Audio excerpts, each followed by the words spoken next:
ahoy, and g'day once again to ye mateys! I be Josh the Pirate, your humble and festive DM for this evening, and it brings me more joy than needing to acquire a bigger tree because we have too many purple, silver, and white ornaments to welcome you back to Corsair's Cove for a more festive nonsense in our Candlekeep Christmas campaign. With me, I have my hearty crew, the astonishing Ardana, the bodacious Big Viking Mitch, the eye-catching Ellie, and the highly communicable strain of Zach the Renegade Chicken. So let's talk about these lovely folks, shall we? Mean Adorable Bastard has resubscribed. Thank you very much for the resub, buddy. And Terrace is on a watch streak. 15 streams, well done. I'd criticize it, but it's amazing. I love it. Ardana, who the heck are you? Hello, I'm Ardana, or Joe, or Oi, you there, since most of my players have started doing that. Yeah. I still don't really know the context of it, but I'll just roll with it. I'm the GM and channel runner over at The Lorite. Today I will be playing Janvarin, the highly broken Astro Elf bard, or not bard, rogue. Bard might be better. Could be a bard. Yeah. Bards get healing. I was going to say, a bard, you can heal yourself. Yeah, he might have to do that because with the limp, he might not be as nimble anymore. His movement is down to half for reasons that he does have a cane. He does have a cane already. Mitch, who the heck are you?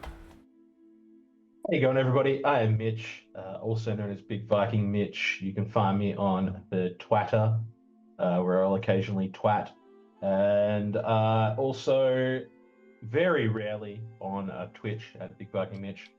And yeah, today I'm just whatever. I'm just probably, we'll see, maybe gonna play jingles. We'll see.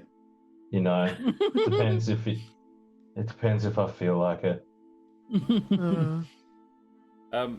I may have your chat prompt wrong. Oh no, that's Twitter. Yeah, because on Twitch you are still Big Viking Mitch, aren't you? Correct. Alrighty, Ellie, who the heck are you? Hi, it's me, Ellie B, when my camera decides to behave. Can we have a counter, chat? Like, oh yeah, I need to work out how to do tell that. me how many times I'm going to just disappear randomly. Well, that's two. Yeah. Technically, since before stream, this is about 7, so we're getting up there with numbers. Anyway, yes, it's me, Ellie B. I'm actually more often here than not, funnily enough. I'll be doing some more stuff with Josh over here in the next week or so, which is fun. I'll also do some stuff over on Jack Squarepeg's channel. And when I'm not doing that, sometimes I'm on my own channel just doing some stuff, but that's a bit rare at the moment. And that's me. Lovely. And Zach, who the heck are you? Hi, I'm Zach, or Renegade Chicken Online. I'm mostly just here nowadays. Occasionally I'll show up over on Ardana's channel, playing a little bit of Vesson, but other than that, I'm mostly just here playing my goat man or my chicken boy. And Fun Terrace, times. I forget. And Oh yeah, Terrace, me. who the Hi. heck are you? I'm Sir Terrace. I'm your really friendly sorry. na- I didn't write you into the intro because I wrote that before you were available. Oh, you're fine. No. The terrific Sir Terrace. Who the heck Hi. are you? I am Sir Terrace, your friendly neighborhood ferret. Today I am sort of playing Hjort Horncaller, but not. Let's call it the Hjortzilla and be done with that. And I can be found over on the Lorite's channel a lot. Yes. Kind of fun. All 5 of these wonderful people are in, between them, 3 different Humblewood campaigns with some overlap. Because Ellie and Mitch are in one, Mitch and Zach are in one, and Terrace and Ardana are in one. Occasional major Magicka variant of Humblewood. And more to come, no doubt. And I be Josh the Pirate. You can find me here on my channel, Corsair's Cove, where I run Humblewood, mainly, but also other things sometimes. Like this little campaign that we come back to every Christmas time, our Candlekeep Christmas, We haven't had the energy to do the full 12 days of Candlekeep like we did the first couple of years, because honestly, we're all burnt the fuck out. And that's okay, you're allowed to be burnt out, but it should be fun, not like draining. So we're having a bit of fun, and today I am running an adventure, or finishing running an adventure, from Heliana's Guide to Monster Hunting. Other than that, you can find me in the meat space being a professional dungeon master, and on the podcast Debbie Dragons, where I play the infamous and deadly pirate Sken Felspar und his little dragon, Crush.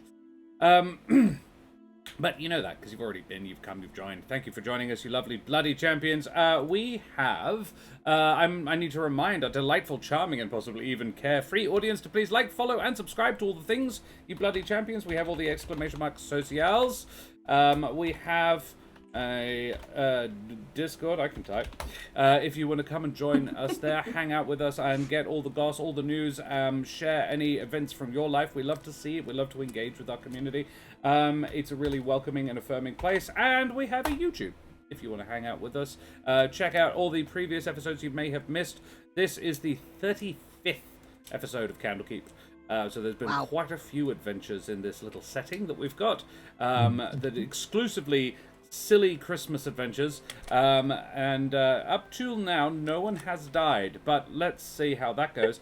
I'm sure it'll be fine, don't worry about it. The music gracing your ear holes is Sirenscape. The box that I am rolling all of my beautiful dice in today is Wooten Forge. And the other gang that support us on the regular are Troll Lord Games. Check out all of the wonderful things from Wooten Forge at wootenforge.com/Corsairs Cove. And check out Troll Lord Games at their website, trolllord.com, for more brilliant TTRPG stuff and wooden tabletop gaming accessories. Combined, those things are awesome. You can have a really fun night on those two. So, mateys, what absolutely happened last time? Ordana, can you give us a bit of a recap?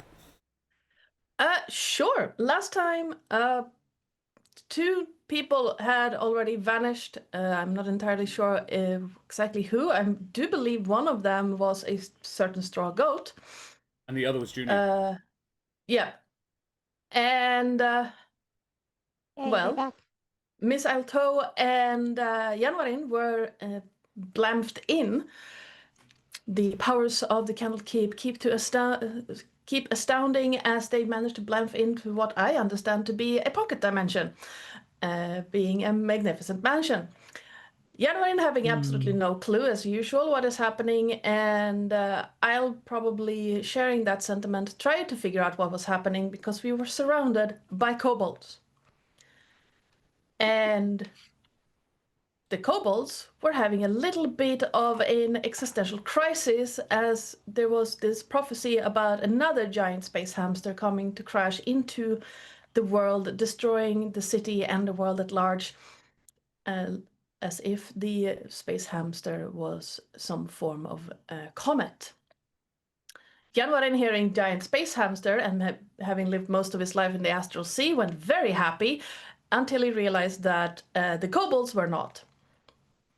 And then promptly shut up about it. We found out that they were building some kind of a thing to stop the giant space hamster from destroying the world, and somehow managed to convince the lead kobold that we were there to help. Kobold. Kobold, yes. C''WOBOLD. Yes, Kobold, who apparently the rest of the party had been on a mission to find, but because Kobold found themselves, we did not get a reward for finding them. Incredible.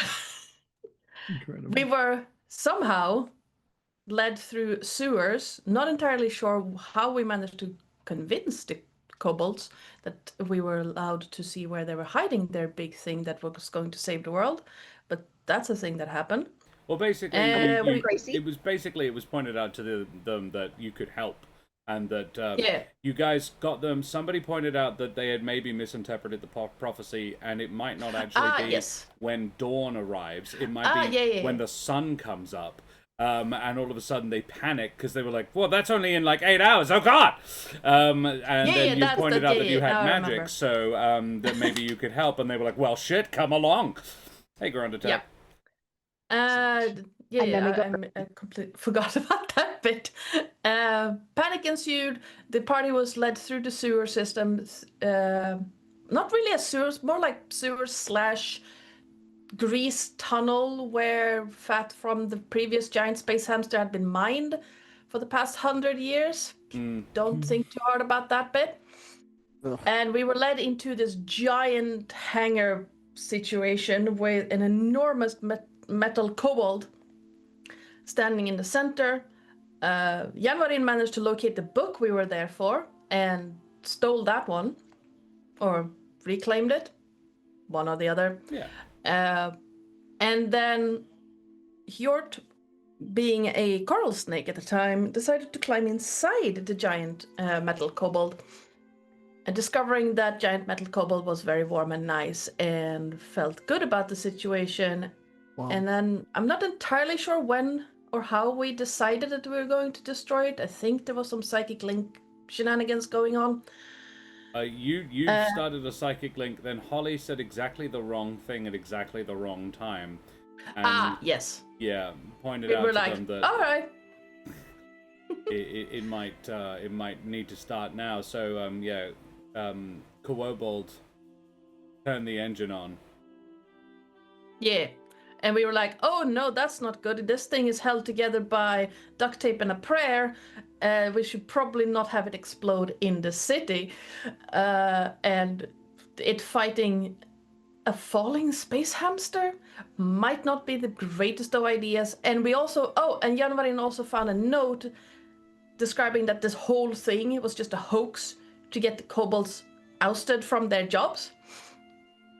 And having some other take over their jobs. And Janvarin told this to everyone through Psychic Link, and we were like, we should probably stop the kobolds from doing this plan. And that involves disabling the giant mechanical kobold. So we're gonna try to do that. Battle ensued. The coral snake trying to choke out the lead kobold as they took their place. The fairy barbarian shrinking the giant metal kobold as the rogue took his place on the shoulder of said giant metal kobold and tried to stab it multiple times. The druid Holly froze the feet of the metal thing so it couldn't move.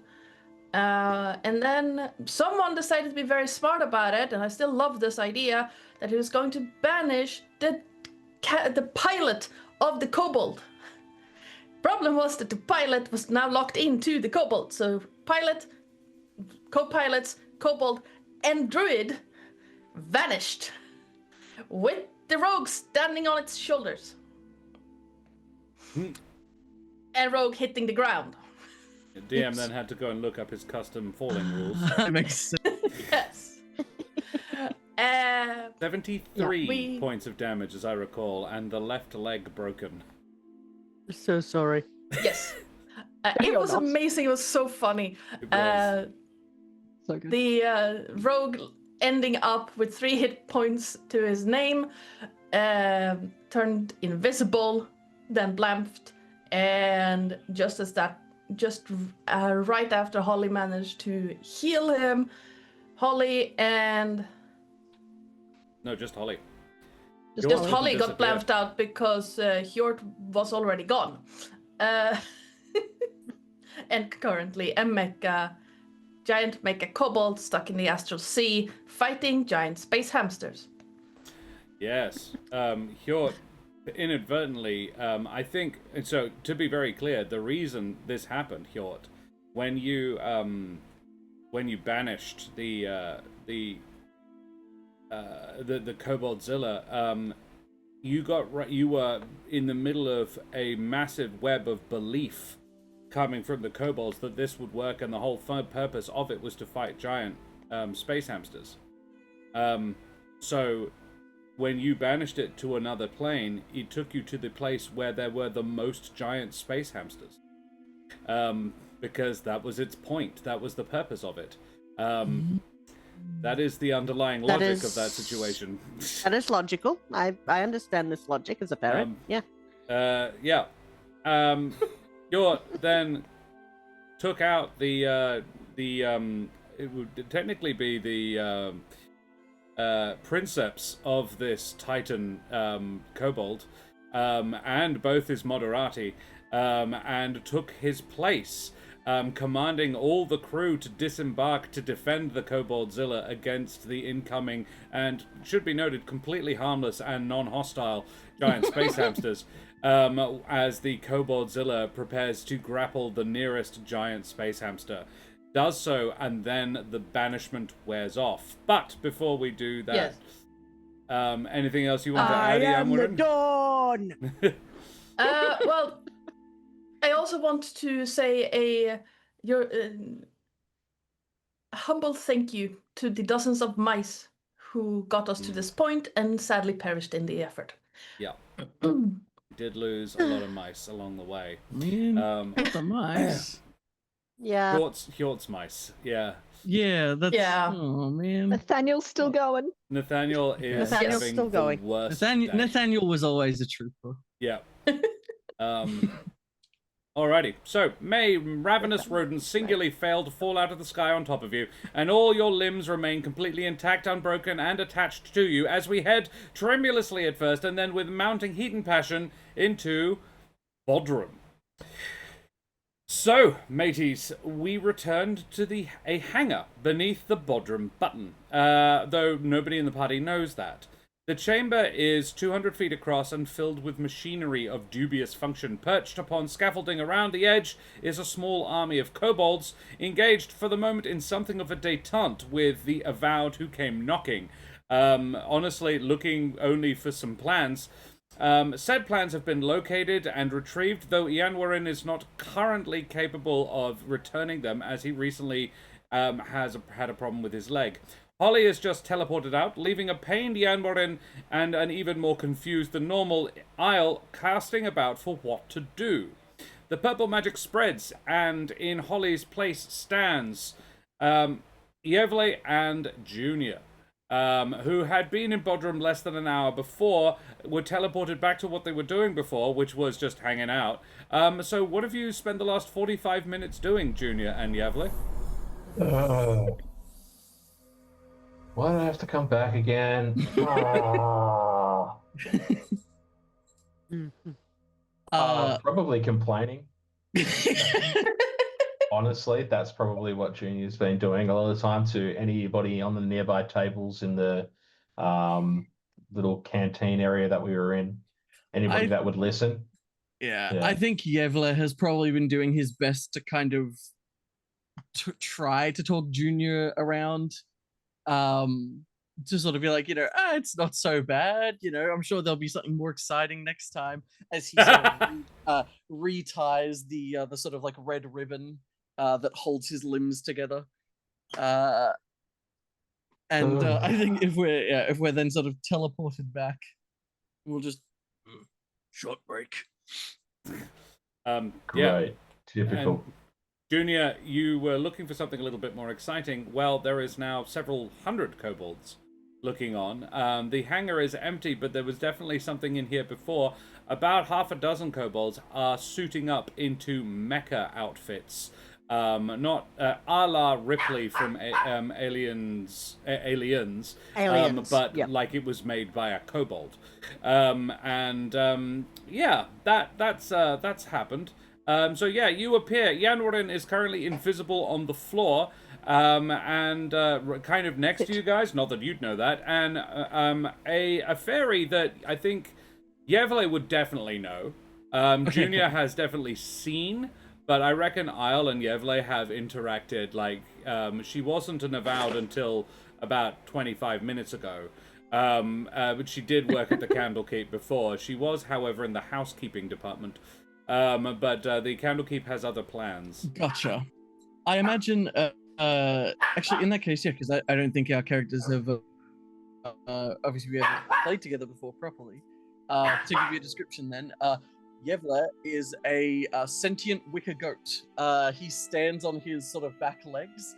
He does appear to have hands instead of hooves, like he's, more or less humanoid in shape. But he does appear to be made up of little sort of wicker branches, all tied at the joints with this sort of festive red ribbon and a little bell around his neck. Sort of curling goat's horns coming out the top. And I imagine he probably would have run afoul, we'll say, of the housekeeping department quite a bit by virtue of his construction, likely leaving small fragments of wood wherever he goes. So I imagine that is probably how they know each other in some capacity. I want to say I'll try to bring it back to you. Like, just return to sender some stuff. But I just get the feeling she sees him, it's going to be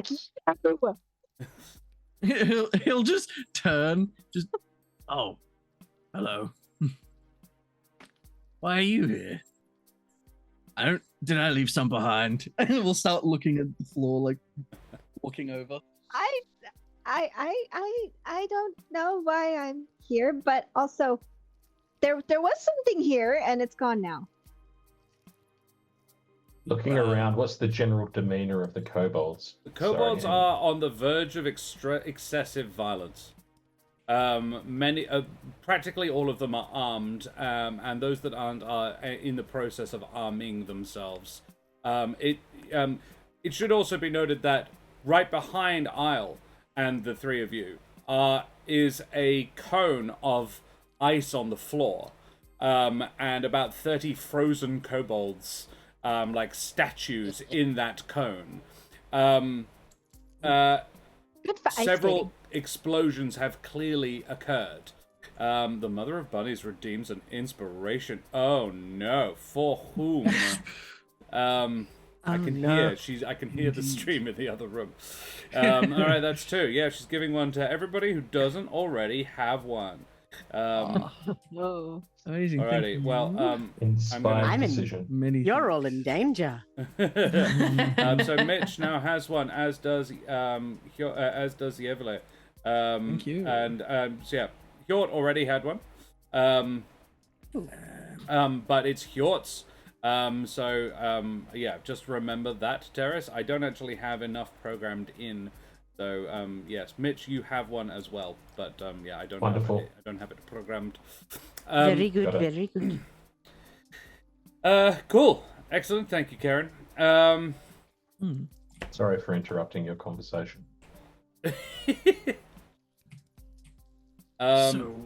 Yanwarin, do you have anything to add? They are like standing near you, as in probably within 5 feet. You just don't know.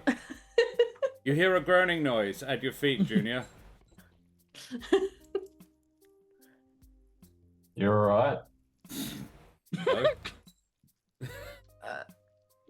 Step on me and I'll hurt you. I wouldn't step on you. That's kind of mean. Do you want me to like pick you up or something? Is that okay? Do I have your permission? Oh, wait.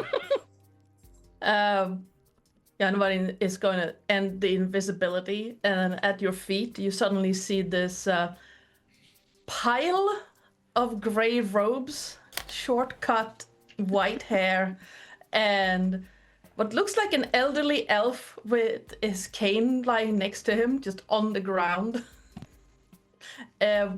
His left leg pointing at the wrong angle. Cool.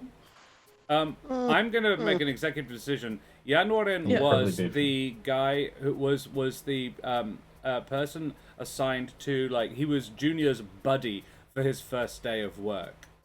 They paired him up with the worst, like an elderly, confused, frazzled old elf.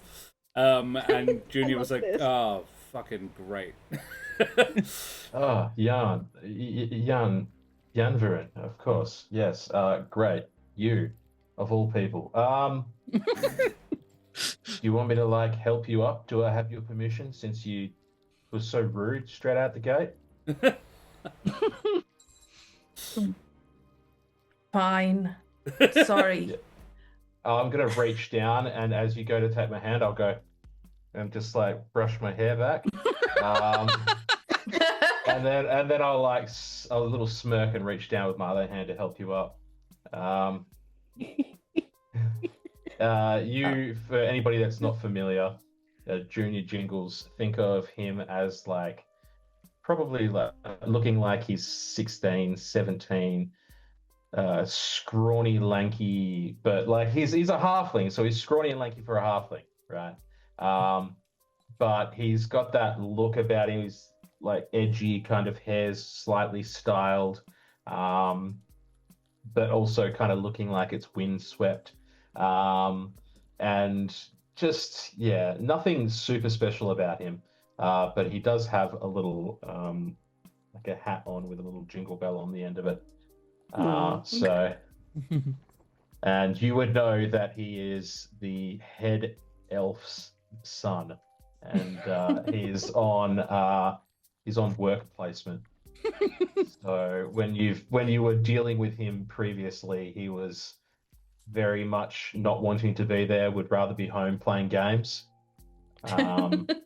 So I actually have a question about that, because you've always said the head elf's son.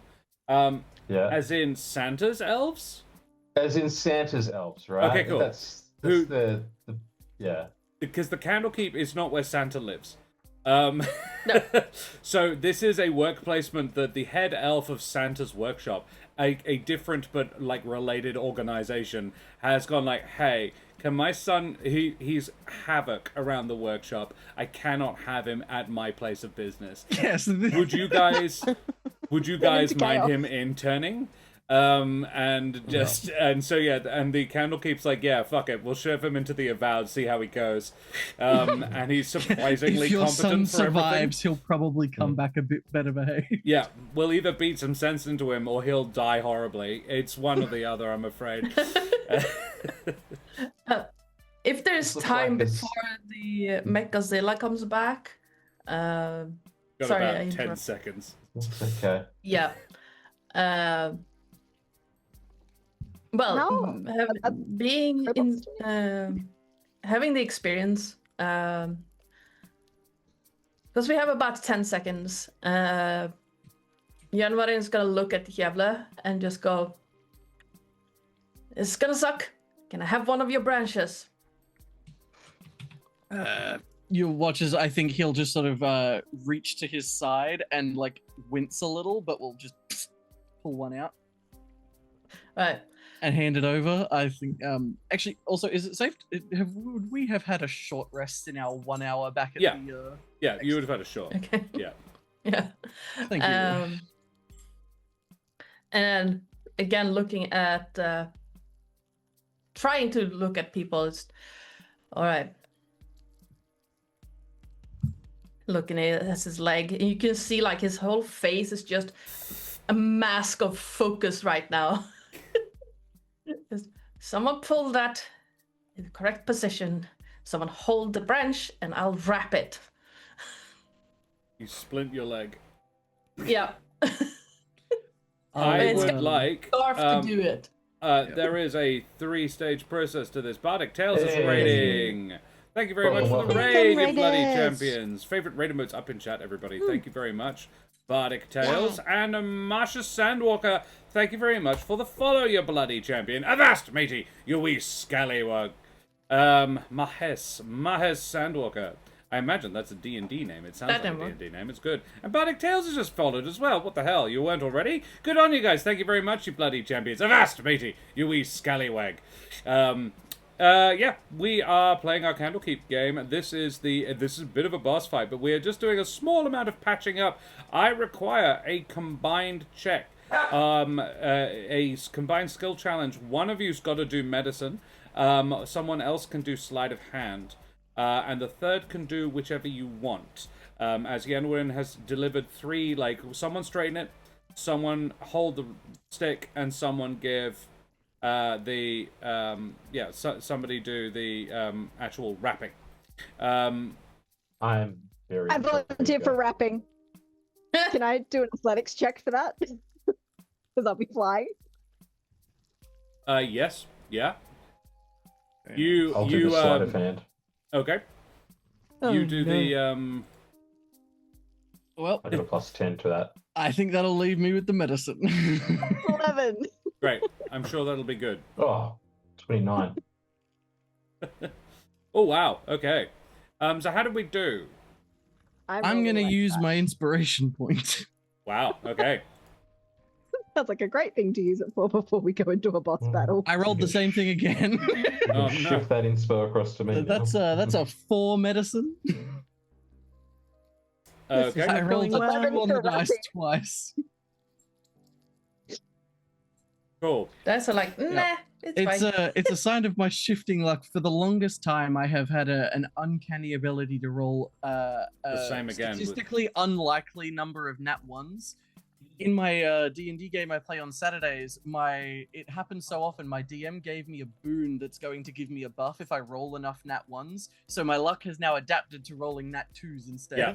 I love that. I love that for you. It's very Hype good. train. Oh, hype training coming. Thank you for that gifted sub, Terrace. And Tony, thanks for the resub, buddy, you bloody champion. Good on you guys. Choo-choo, motherfuckers. Alrighty, so the number total, can I hit me with them? The medicine check was a 4. Yep. The sleight of hand was a 29, and who did the other one? The athletics check for the wrapping was 11. 11. Okay, cool. So that makes it a 44. I was going to say, the number I had in my head was 40 to succeed, and every point you got over 40 is a point that Yanwarin heals by.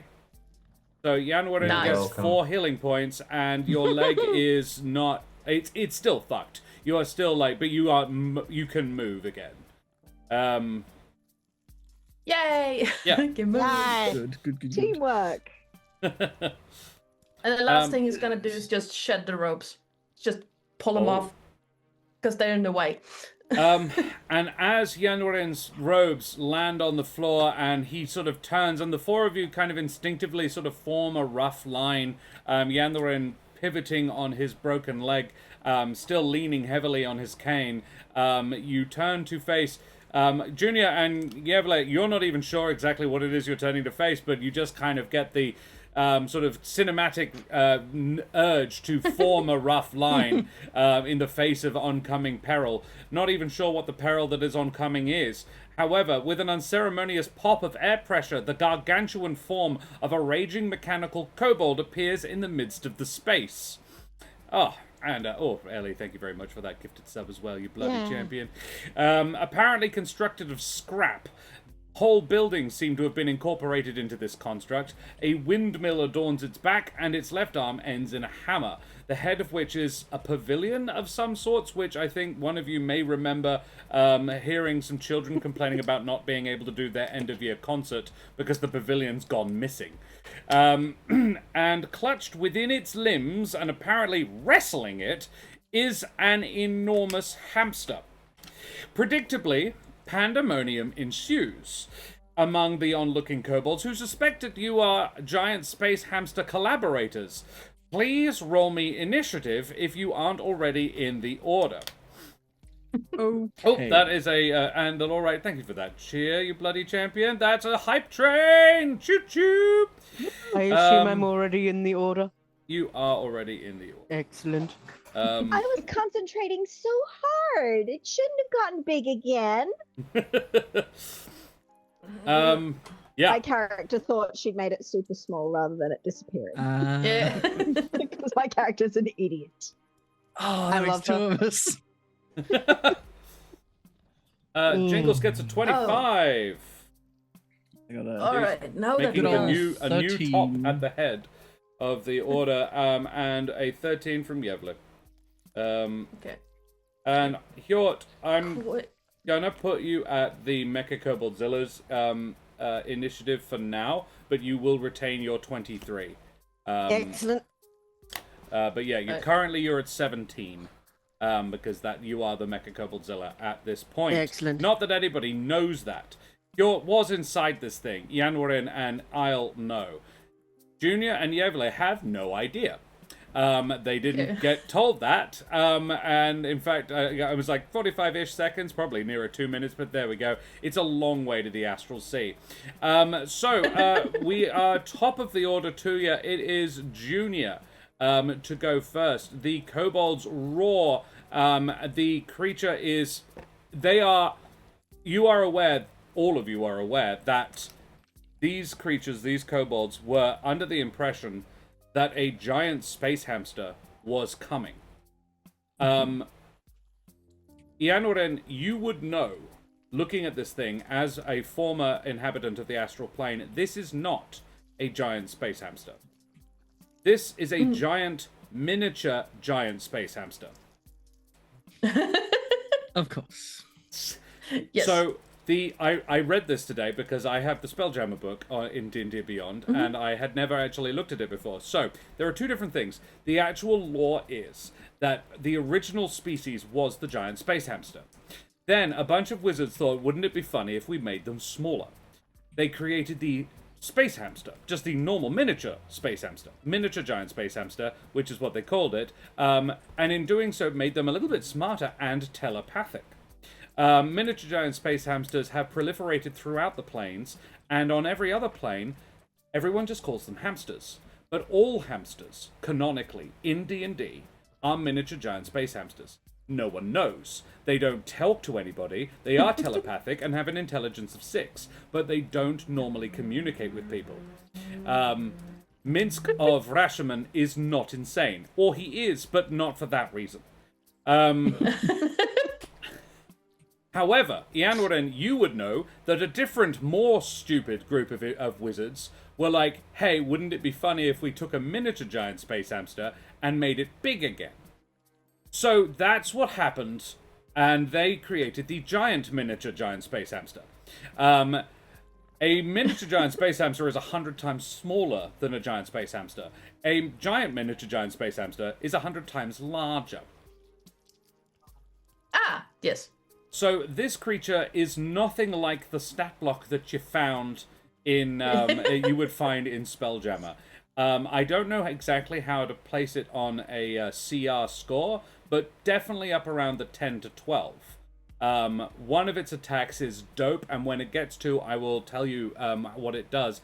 Can I have someone in chat, please? Tony, it would do me a great honor if you would roll me a d20 for the giant miniature giant space hamsters initiative, please.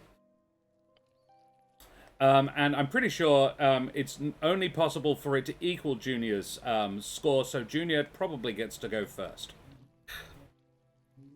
Yeah, Yaman is gonna look at this and just go, It's confused. what?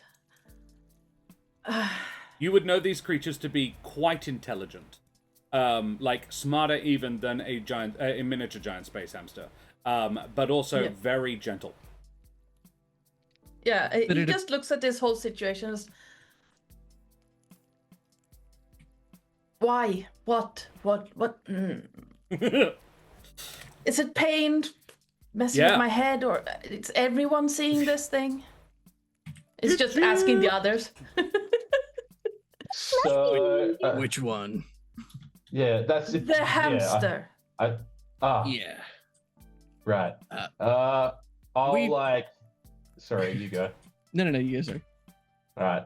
As I move forward, as the hamster is kind of indicated to be the foe in this, I'll draw my rapier, and I will also, with my other hand, reach into my coin purse, which I was kind of pulling out earlier, and I'll throw 5 gold on the ground, and I'll say, more of that for anybody who helps with that thing, and I will move in to melee distance, and I will make an attack, if I may.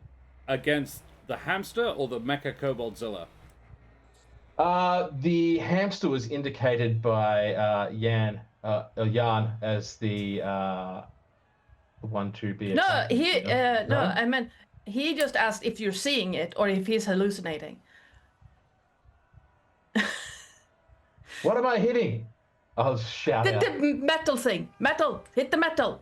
Well, good to know. And then I will, at the very last moment, redirect my Shift aim. attack, and almost as if I was psyching the metal creature out, right?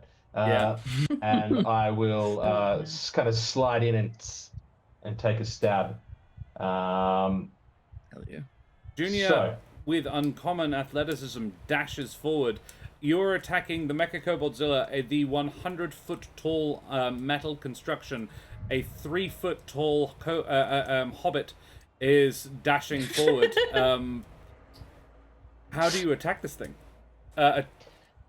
Yeah, how? So basically, I'm going to look for any sort of seams that it looks like I can stab into with my very sharp rapier, just to try and like start knocking it apart a little bit.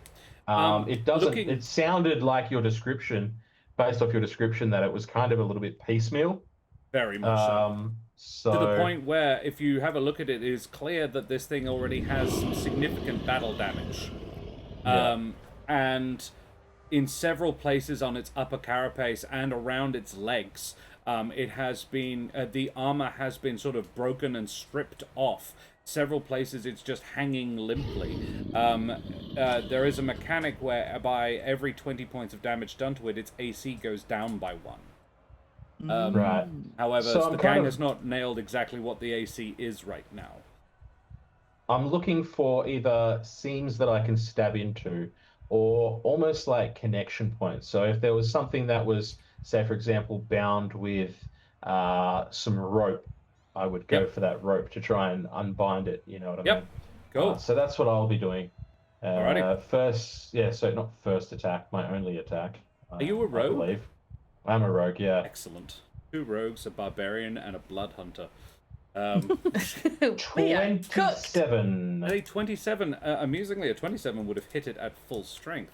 Very nice. 27 was its original AC when it began the fight. So that is a hit, yes. Right. So I get sneak attack on it because I am a swashbuckler. Hells yeah. So I get a sneak attack regardless due to it's not panache. Anyway, I can't remember exactly. Is it rakish audacity? Yeah, I think it might be. Rakish audacity, yeah. I don't know where it's gone. Here we go. I had it there moments ago, but don't worry, the dictionary. Julio and Trish are both swashbucklers. I know about swashbucklers. yeah, I'm trying to remember everything that I'm able to do. And the yes, you're right, 7d6 rakish of audacity. sneak. Okay, so with that being said, I will make my damage. So that's a 10 plus, how do I do this? 76. Roll. Oh, bad. Ooh. 15. Oh, 25 total. Terrace. Yes. Takes 25 points of the Hjortzilla takes 25 points of damage and its AC drops by 1. Query, do I feel pain in this state? Oh, you are aware of that. Something small, insignificant, and definitely a collaborator of this hamster that you are wrestling with has tried to stab at you and wrench an armor plate. Basically, something was strapping a bunch of armor to one of your legs, and yeah, he's cut it free, and a whole mess of plating has sort of dropped off your left shin. Excellent. Pain so you hear it's more sort of like an itch. You But it's like would phantom then, itch. yeah, you would then hear a bellow that sounds half draconic, half moose, as it turns toward you, Junior. Is it my turn at this point? It's Hjort's turn, but Hjort is currently busy. It'll Right. be yeah. Yep. So how Excellent. far did I just move? You move your full. You would have actually had to like jump a little bit. Right. So with that being said, I have not evasion. It was fancy footwork. So during your turn, if you make a melee attack against a creature, that creature can't make opportunity attacks against you. So with that, I'm going to use my cunning action, bonus action, to dash. Yep. And run and jump behind something solid. Cool. Yep. Are you seeking to? So this thing is in the middle of a 200-foot wide space. It takes up about a quarter of the whole area. However, it doesn't need to move very far to get at anybody. It would seem to have a pretty decent reach. Are you trying to spread out? Are you wanting to, like, sort of scatter around it? I will. Yeah, that I would not go back to where I was or close to my allies. Yep. I would be moving off to the side. If anything, trying to move past or around it, more out of sight, if that makes sense. You scoot around its feet. Yeah, absolutely. I will, for the audience and for the players who haven't seen it already, this is the Mecha-Koboldzilla. Whoa. Yeah, one arm is clearly a cannon. The other is a massive hammer, and the horn on the front is like a drill. Though it hasn't used that yet. Indeed, a lot of the things that the gang did to it in the last session prevented it from ever using a legendary action. But it hasn't. Good. Also, Actually, just as you go. I was going to say, as a very brief side note, did you say you disengaged to walk away? No, he didn't. He no. got free. Okay, I was going to say, because I was going to say, yeah, you can do it. No. Never mind, excuse me. No, Yeah, no, I have a fanciful. Sorry, and if correction to where I moved to, as a halfling with halfling nimbleness, I can move through the space of any creature. I'm going to move like into its, like almost under or like under it a little bit. Yep. You kind of take cover underneath it. Yeah. It has about 10 sets of legs running down its spine and tail. It's got the main legs, but it's got a bunch of sort of support legs. It looks like they couldn't figure out how to make it walk on just 2. So they just added like a bunch more. They're not even paired in some cases. It's just an extra leg sort of welded on here and there. It works quite well. But yeah. That's my turn. Josh. Thank you. Yes. That was the end of his turn. It was. May I use a legendary action to Kobold him? It launches a Kobold at Junior, using 2 of its legendary actions to do so, as I recall. Indeedy doody. Make me the. I can't remember off the top of my head how it works. What do you do? It's a DC20 Dex saving throw. Oh, good. It fires a cluster of kobolds at a point within 120 feet of the Koboldzilla. This is very much within that. A group of kobolds is yeeted at Junior. Junior, please make a dex save. Plus 11. Plus 11. I'm going to use my inspiration. No, it's not a bad idea. Cool. There we go, 29. 30, sorry. 30. Cool. Excellent. Jesus. Okay, 30, that's half damage then. So that's 4d6. I'll just roll that on Hjort. Please do. And I will roll the d4 to see how many kobolds survive the ordeal. That was an 11 halved 5, I believe. 5 points of damage on Junior. Is it a the dex save? It would be something you can see. Do you want to use that dodge. to... How does it work again? I think you have to be able to see. Oh, actually, when an attacker you see hits you with an attack, you can use your reaction to halve the attack's damage against you. If you this is a dex save. I was gonna say it. Technically, because this is a dex save, it won't apply, but evasion would apply as long as you can see the effect. Yeah. Okay. I can definitely see the effect. So I think if you succeed, you take none instead of half. Oh right, yeah. That's true. Yeah. Evasion. Cool. No damage at all. No damage. Sweet. Damn it. Thank you. Yeah. I have not played a rogue for maybe like 7 or 8 years, so I'm a little bit rusty. That's why they're keeping you around. However, 4 other kobolds survived this experience. One looking quite badly beaten, but there's about a dozen sort of splattered around you, but 4 of them managed to stand to their feet, and you are surrounded by 4 little kobold boys, Junior. and they immediately sort of draw like daggers and other shivs, that sort of thing, makeshift weapons, and growl at you. Yanwarin. All right. Well, seeing as he can't really walk, Januarin pulls does the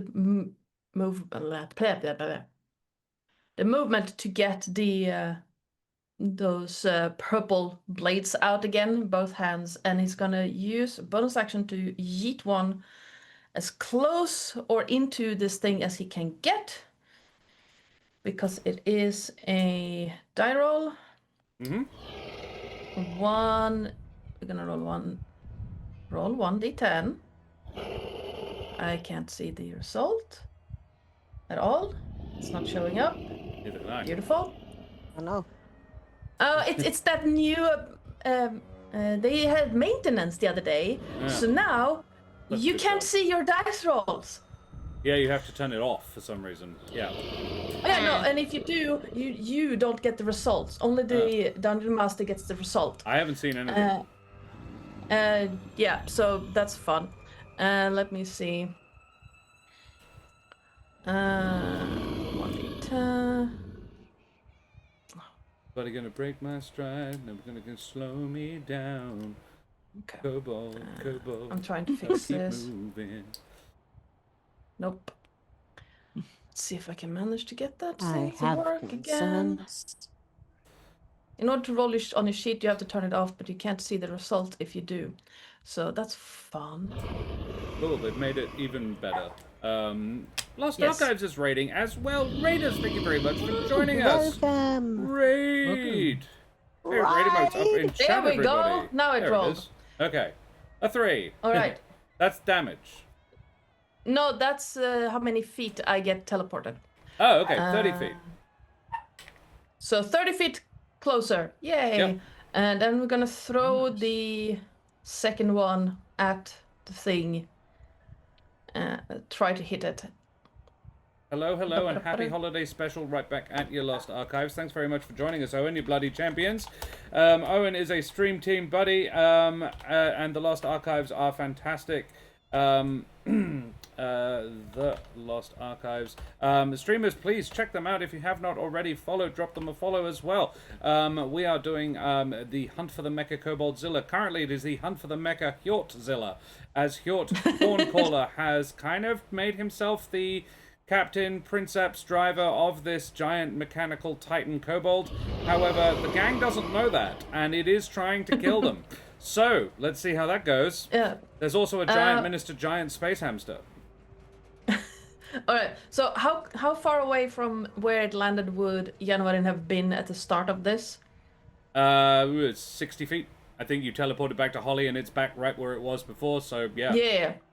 So he gets 30 feet closer, and then leaning back onto the cane, he's going to throw the other psychic blade, because he can't get close enough to actually stab.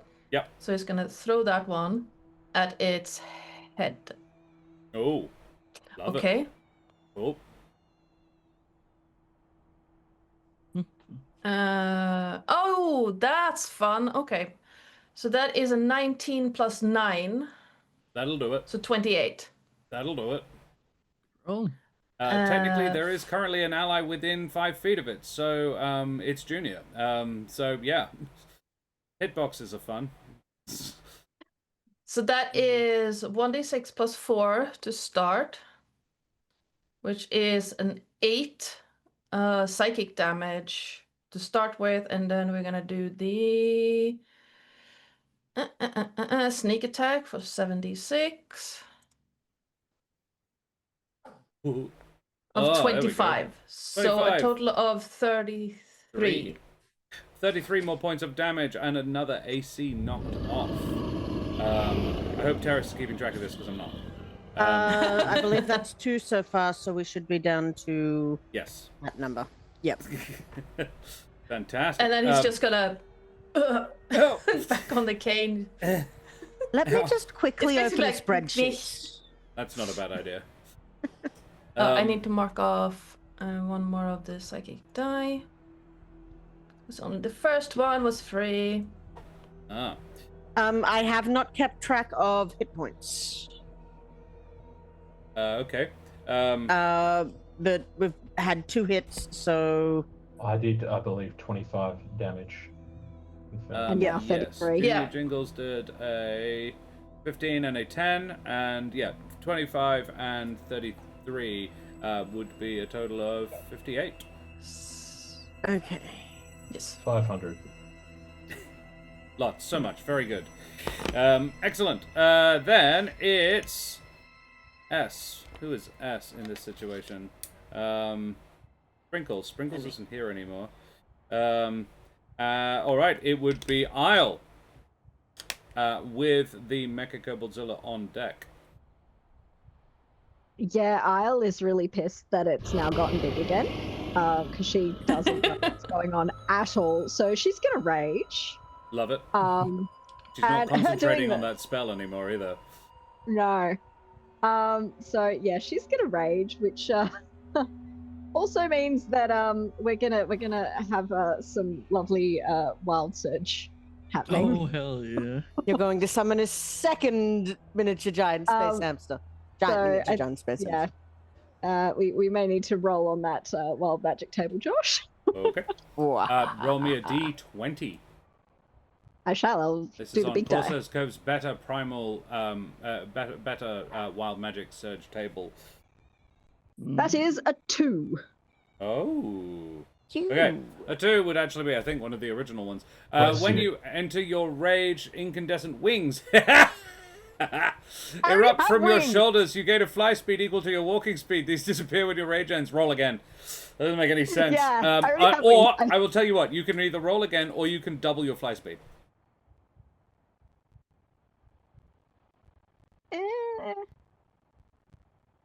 Because you gain more wings. I might as well double the flight speed. Why not? It's good. Let's do it. Yeah. Well, I think that means she'll actually be able to get to the Mecha-Koboldzilla, Hjortzilla, in one turn then. Yep. From where she is. So, yeah, let's do that. Cool. Excellent. So she is now moving towards the Go for the Hjortzilla. eyes, boo.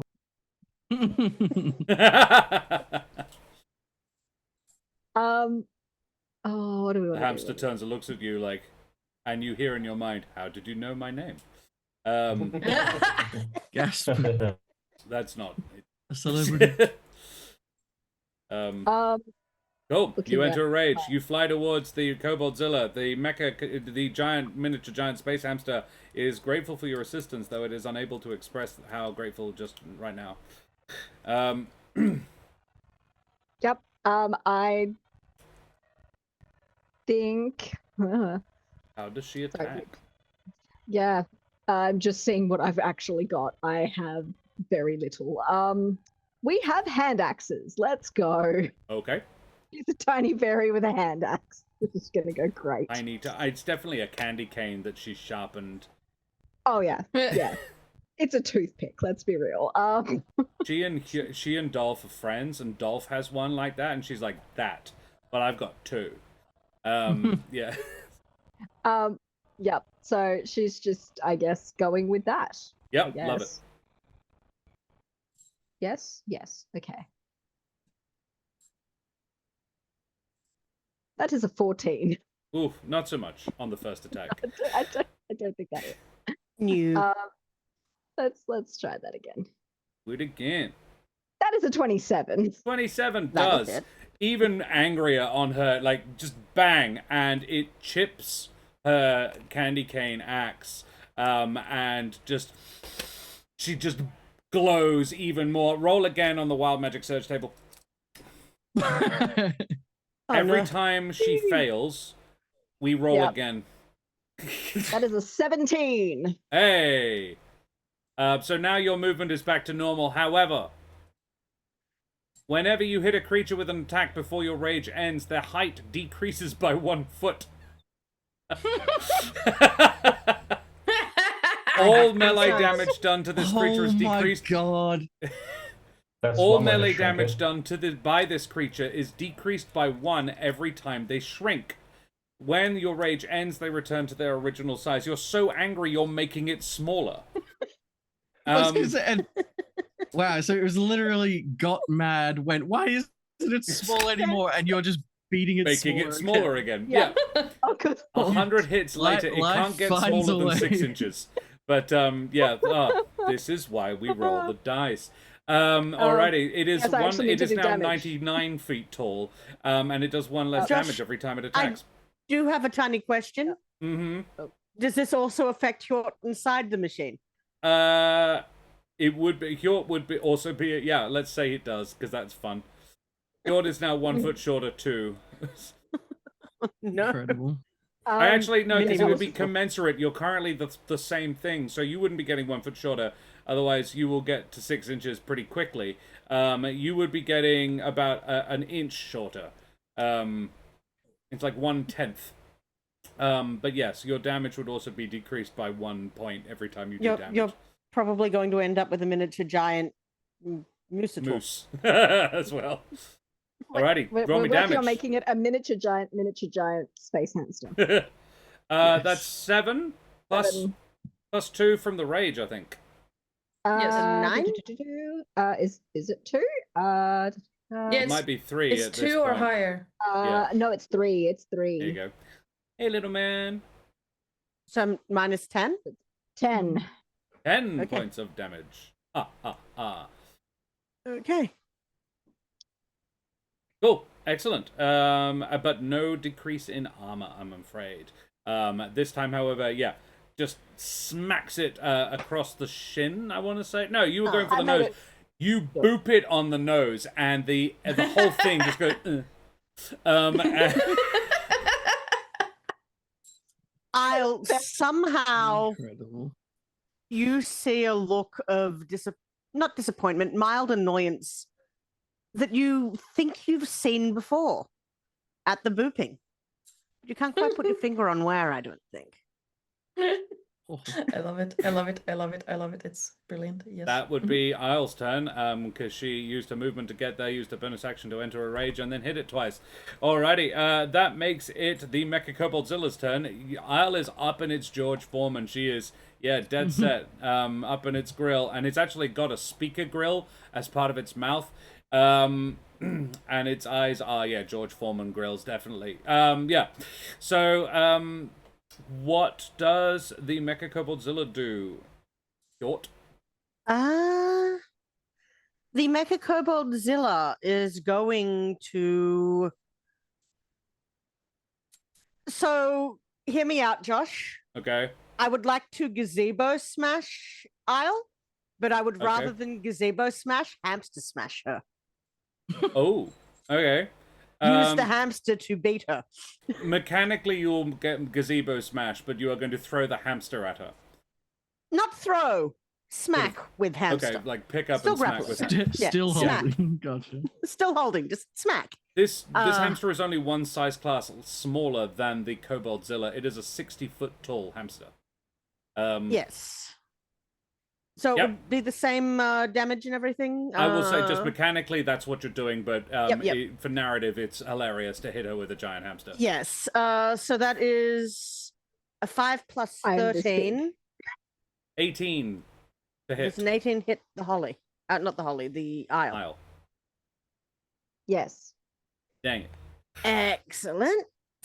I am so sorry. This is funny, but I am sorry because that's The going to pooping be of It's okay. snoops and noses. You're hitting me. My reaction's going to be brilliant because I have one. 46 plus 6.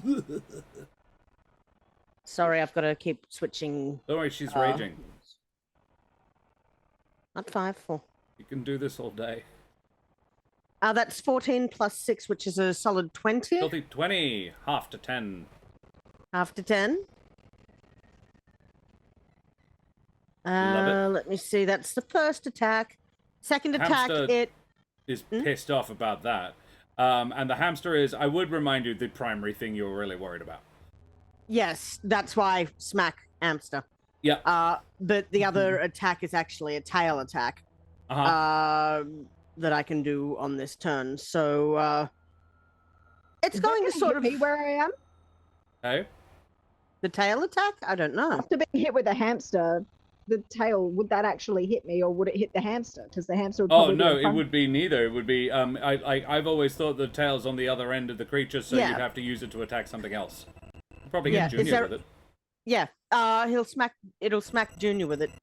That is the same Very well. 13 and then 48 plus 6. Okay. Can I react to being hit with a hamster? You can. Cool. Wild magic. Excellent. That's a 12 to hit. 12 to plus- hit Junior. Wait, 12 to hit plus the extra. It'll be like It's a 20 natural plus 12 for 13 plus, so that's 25 to hit Junior. Then. 25 to hit Junior. That'll do it. I assume the fact that I'm surrounded by kobolds is not going to potentially mean that one of the kobolds is hit. But Oh, the kobolds might get hit too. okay, cool. Yeah, Hjort, these are your allies, but it's really hard to be picky. I'm going to roll a dex save for each of them. If they can beat the adventure DC, because the way the book is written is each adventure has a set DC for all of the checks in it. Scaled to the level of the party. And that would be 18 damage, by the way. Only one of them got above a 10. One of them nat 20'd it, so only one kobold is left standing as this this tail attack comes in, sweeps over Junior and the kobolds, obliterating the three of the 4 kobolds. One lies flat to the ground. Yeah. I'll use my reaction to half the damage with Uncanny Dodge. Love it. Cool. 12 damage incoming, half to 6. 18 damage all up. 18? The plus Yep. 6. Yep. Half to 9. Got it. And yeah, 18 absolutely obliterates 3 kobolds. One of them, however, stands back up and says, "Kobold's still alive!" His name is Kobold, as in spelt, and he is unusually blue. Most of these ones are red. Dilution. Hjort, anything else the Zilla does? I think that's all he can do right now. Alrighty, Isle, how did, so what happens when your reaction is to do what? You roll on the table again? Yep. And it comes out pretty much Okay. anytime I get hit. That can happen. Right, I love that. Let's roll on the table. What did you get? 13. Whenever you enter your rage, each creature within 30 feet of you, including yourself, must make a dex save. Creatures you choose may have advantage. On a fail, the creatures are surrounded by glowing lights. You choose the color. Any attack rolls against the creatures are with advantage, and they cannot benefit from being invisible. Oh, fairy fire. Nice. It's effectively fairy fire. I presume you are going to make the Koboldzilla roll this. That's the only thing within 30 feet of you other than the hamster. Yeah. So you and the hamster must make a save with advantage. The Koboldzilla must make a save, a dex save. Oh no, the hamster got a nat 1.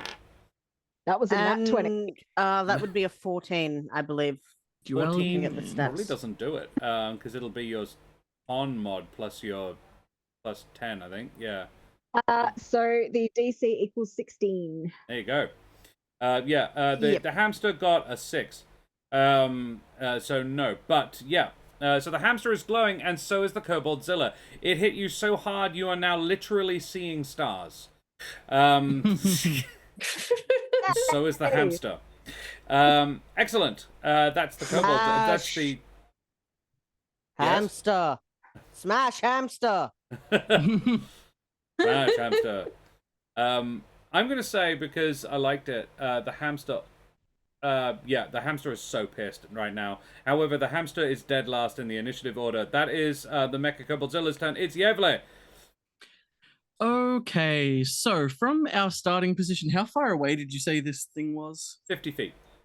50 feet. Okay, well, that is my movement speed. So I think Yevle is going to actually, you know what? Yeah, I think that this makes sense given how he's handled everything so far. Yevle is going to, I think, begin to sort of paw the ground a bit and exhales as he again sort of strains the sort of wicker and sort of thin branches bulging against the ribbons and beginning to sort of snap outwards as he expands in size a little. And I'll do my hybrid transformation from my Bloodhunter class, and then instead of attacking, so it's up to you how this will work, Josh. But I would like to use my action to dash to go up to 100 total feet of movement. Sure.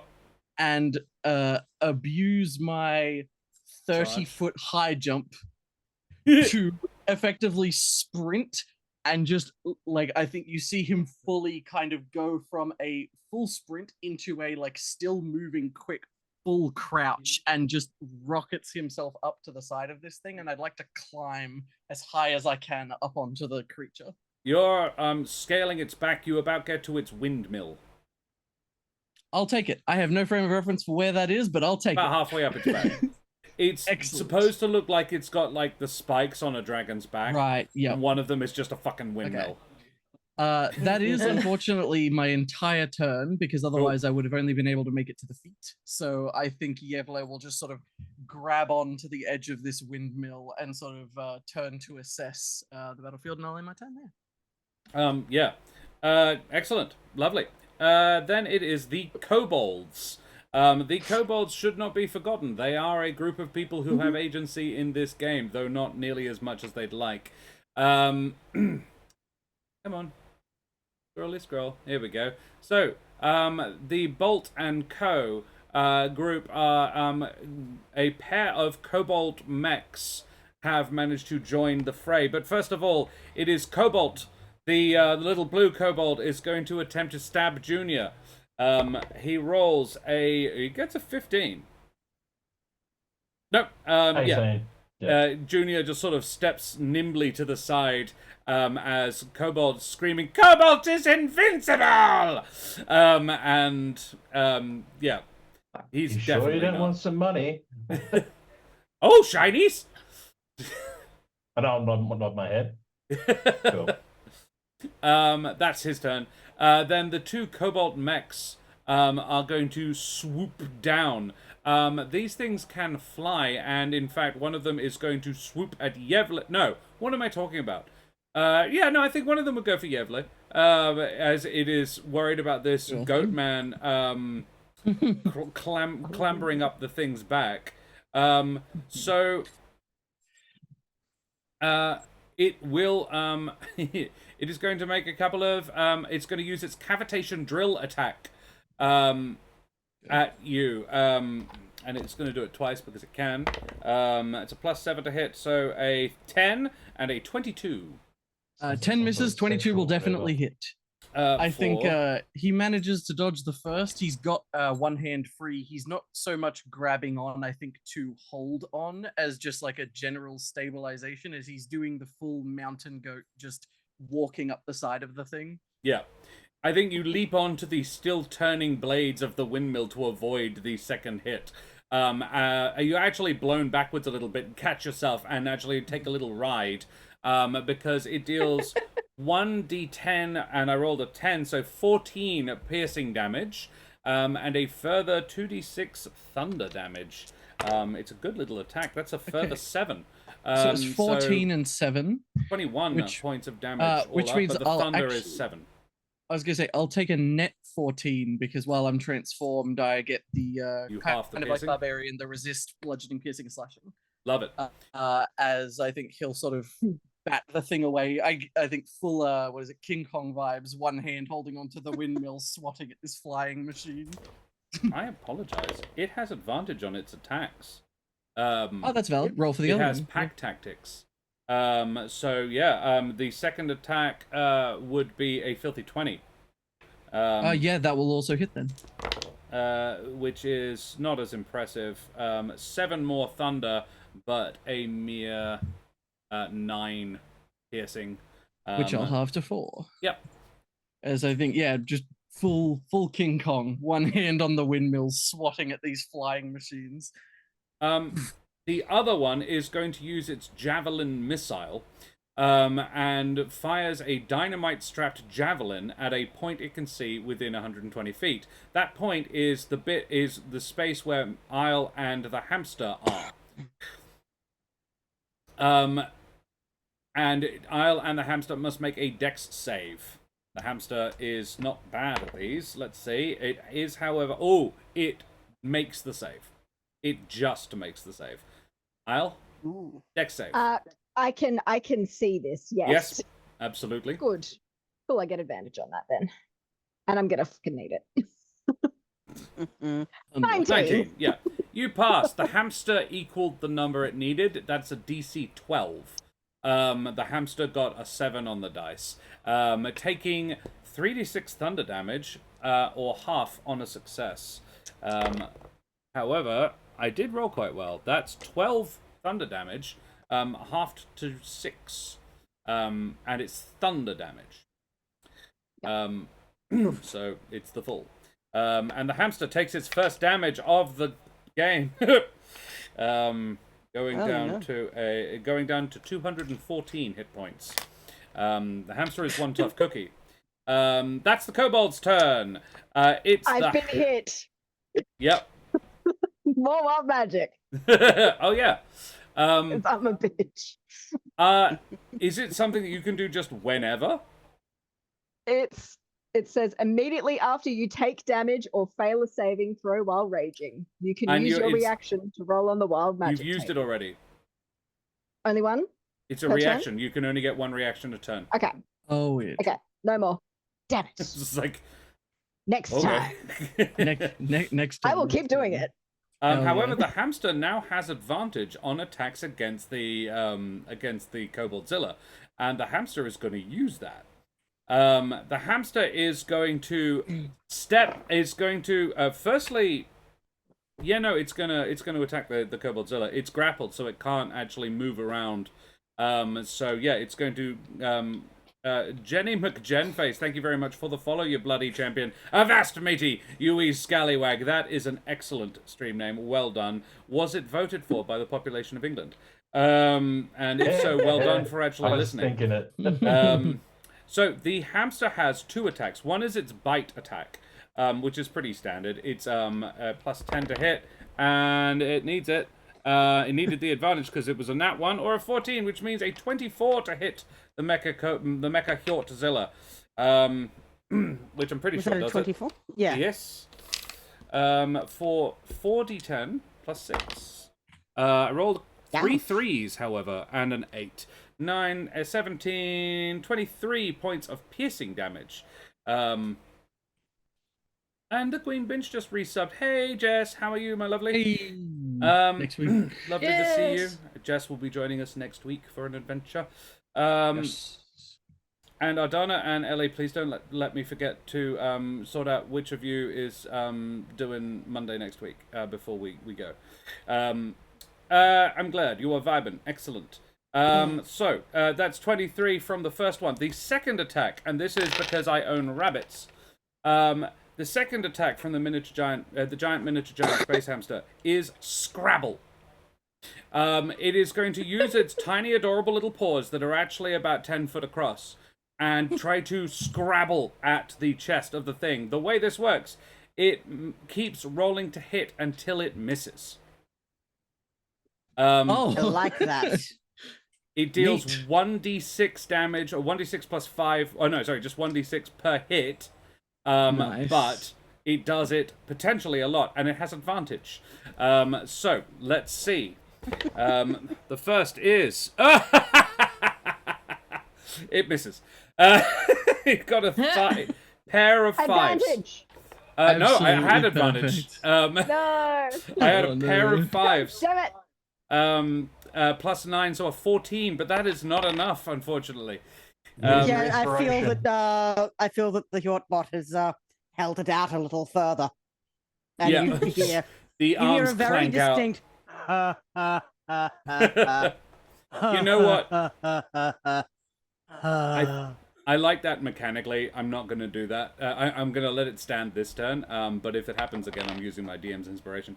Yeah, we are having fun, Queen Bench. And we go back to the top of the order as the hamster is dealt a not insignificant amount of damage to it. How is it I have to looking, remember to use. Hjort? It's not looking great. It's Do you want me to give you the HP? No, total? I It's don't on need a- to know the number, but yeah, how's it? Is it? Yeah, it must be looking pretty ropey at this point. Yeah, it's still in triple digits, but not by Not much. by much. Excellent. Don't forget it's the legendary actions as we come back around Yeah, to so I the was top of going the to order. say that. I have to remember that. Junior, unless the legendary action kicks in, meow. Oh, can it? With It can the do. space hamster attacking? It can go Yeah, I any will do that point then. after. It can go. Its legendary actions can happen at any time, in between other people's goes, basically. So, with permission, I'd like it to use its tail attack on the hamster insofar as it drops it and then swings at it like it's hitting a baseball. Yep, love that. Do that. So it ungrapples the hamster. The I hamster just is got to figure out. fine with that. 13 hit. There's also a lair action, which will occur this Oh. time. That's a 9 plus 13, so that's 22 to hit the space 22 hamster. does beat its AC. And that will be It's an unarmored hamster. 4d8. Jenny, plus it's not 6. unrelated to the rabbit of Caer Bannock. Indeed, hilariously, we are playing from the book The Helliana's Guide to Monster Hunting. This does contain the hunt for the bone napper. The bone napper is the dire rabbit of Caer Bannock. I like that. And Karen has run that adventure for this campaign a while back. That was for the International Women's Day a few years ago. And the ladies fought a giant bone T-Rex. Yeah. Which Jan Warren was in, Yeah. frustrating the hell out Yeah. of Karen. Yes. So that would be 17 damage to the space hamster? 17 way? on the hamster. Yes. Because restraints means nothing when you have Misty Step. 197. The hamster is down too. Very well. Junior. There's one kobold who is distracted by the promise of shinies right in front of you. Yeah, and I'll reach into my coin pouch again, and I'll flick a gold coin directly at its face, and then move away from it to find another, kind of peering around, looking for another point that I can stab at or penetrate. Yeah. Penetrate a soft gap. Yep, looking for a soft gap. And yeah, I assume finding one, I'm going to take a leap at it and make an attack. Yeah.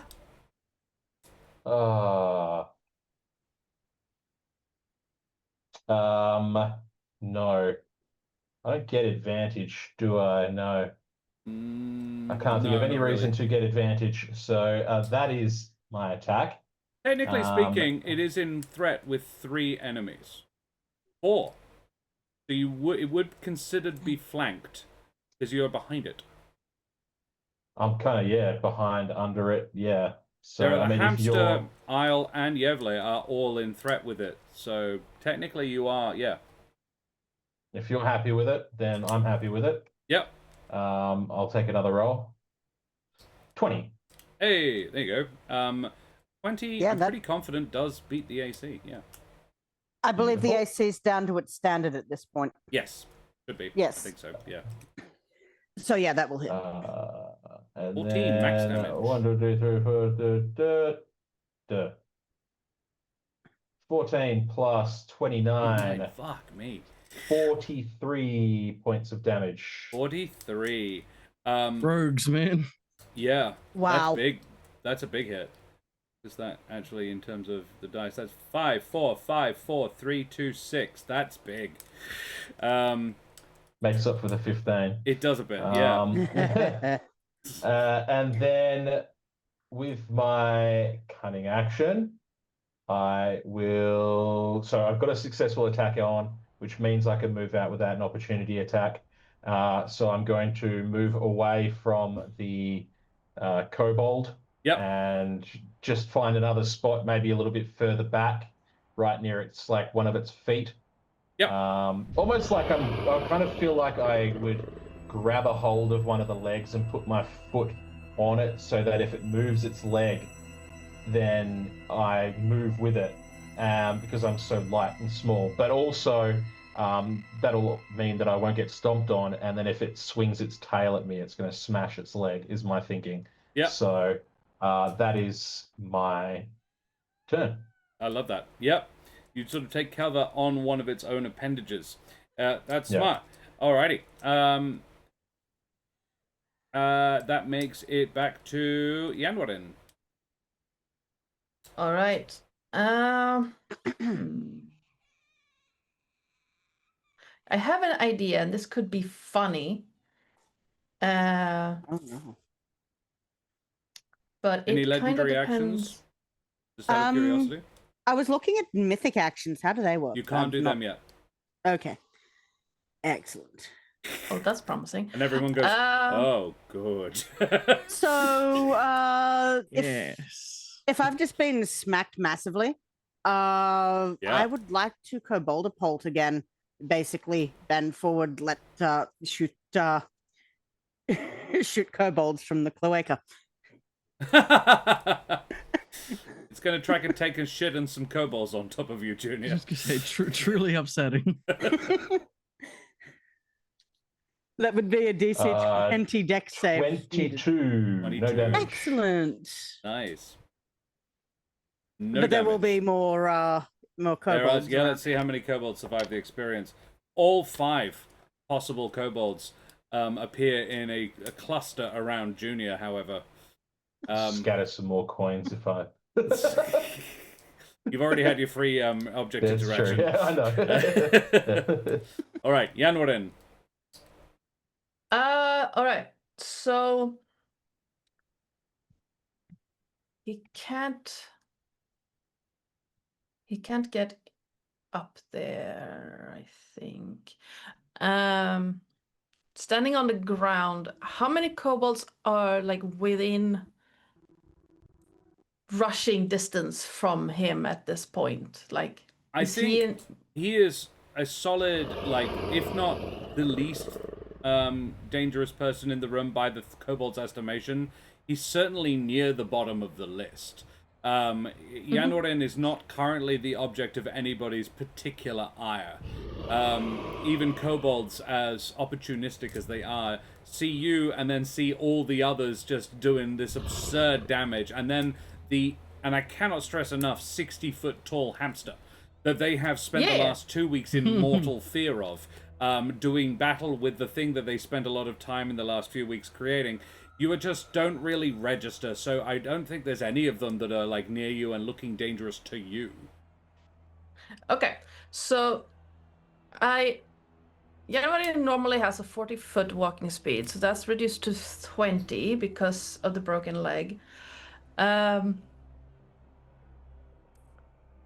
Can he start step up onto one of the arms of the Hjortzilla? He can. Staying there will be tricky with only one leg. Oh, that's completely fine. I just need to be within 60 feet of the head. Okay. Yep. Sure. You can do that then. Okay. It so is unwise, what he's going but to you do? can. Who said Yanwarin was wise? I don't Come know. on. He's a rogue, not a druid. Exactly. So he's gonna take a couple of steps forward and then just poof, vanish in a dust of what looks like almost snowflakes, and then arrive on top of the cannon arm. And then he's gonna look up at the head of this thing and just say, just halt. And I need you a wisdom save from the thing. Wisdom save. As he casts what is my command. wisdom? This would be on Okay, Hjort. that's...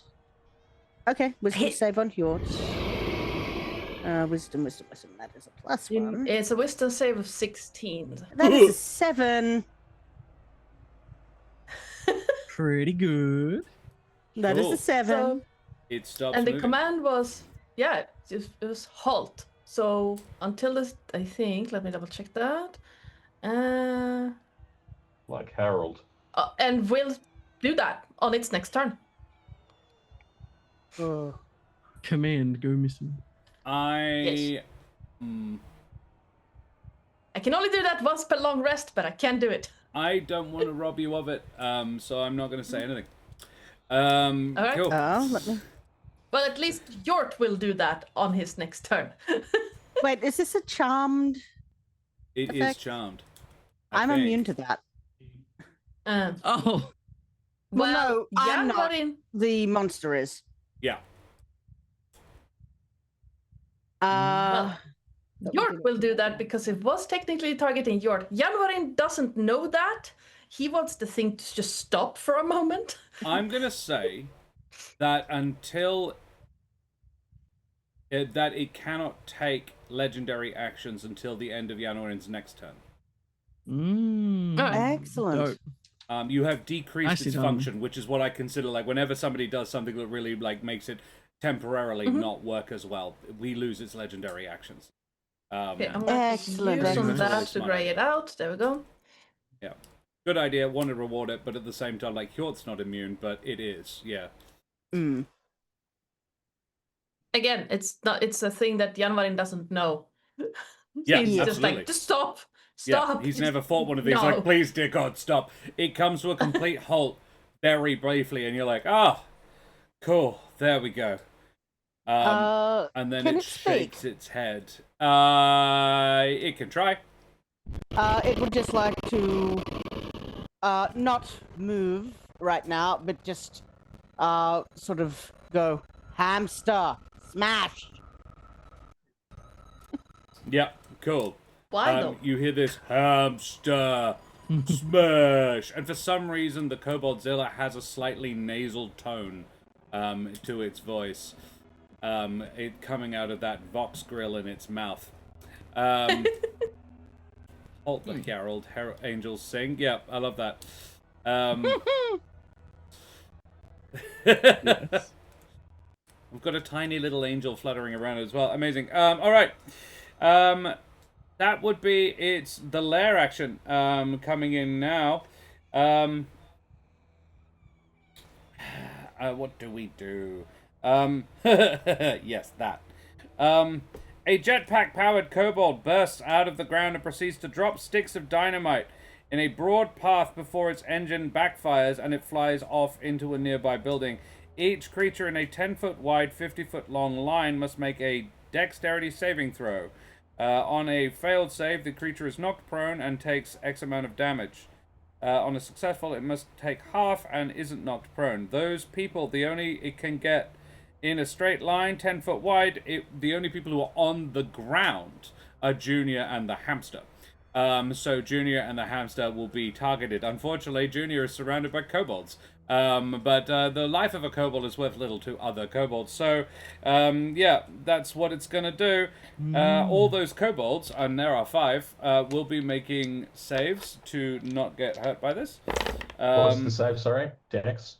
Dex, yes. Dex, yeah. And the hamster will also try and avoid it. 21. 21. Yay. 2 of the kobolds made it as well, actually. Wow.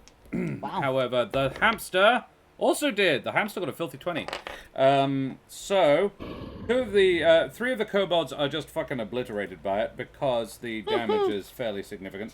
That is... Nice. Hang on. It says it somewhere in here. The damage is... Oh, 46. There we are. Wow, really low. 6. I rolled 2 1s and 2 2s. So actually, even those kobolds are alright. They're not okay, but yeah, 3 points of damage to...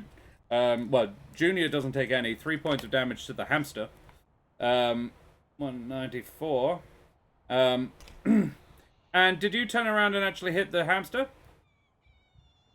Me? Yeah, as your legendary before we did anything, you did that, didn't you? I did, yeah. What did you roll? Sorry, I don't think I actually took note of Let me check that. Might have been. I don't actually know now. Let me check.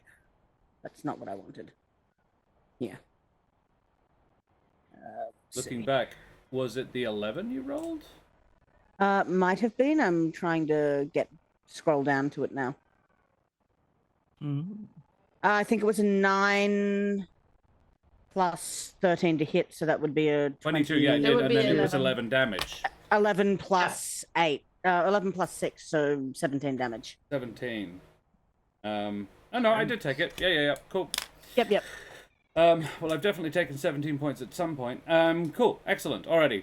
Never mind. Carry on then. Next is Isle. Question on the Hjortzilla. Yeah. If we were to go up to the eyes, would we actually be able to see inside the cockpit at all? Yeah, it's hollow. That's how he got in. Yeah. So she doesn't know, like, she has no idea how mechanics works. She's an idiot. She's just like, I'm gonna fight this thing and like go for the eyes. There. That's gonna work. Sure. Yep. It's a cracked and grazed pane of glass that she flies up to. Make a perception check. Something about being in the vicinity of a space hamster, you just instinctively must go for the 7. eyes. She is an idiot. A 7. She does not notice Hjort inside it. Fantastic. Doesn't matter. She is going to fight So angry. the damn thing. She is so angry at this thing. Do not forget, you have advantage on attacks against this thing because it is glowy and stuff. Yeah, because I not did that. not just Isle, everybody does. Remember Isle, that, people. Are you just smacking it up? Yeah, not well though. With That was advantage. a 13. With advantage. Okay. That's the first one. That was not better. 15. It's a miss, which means we roll on the wild magic search. Inspiration. Oh no! Yay! That's just one of the hand axes. That is a 5. Ooh. All right. Ooh.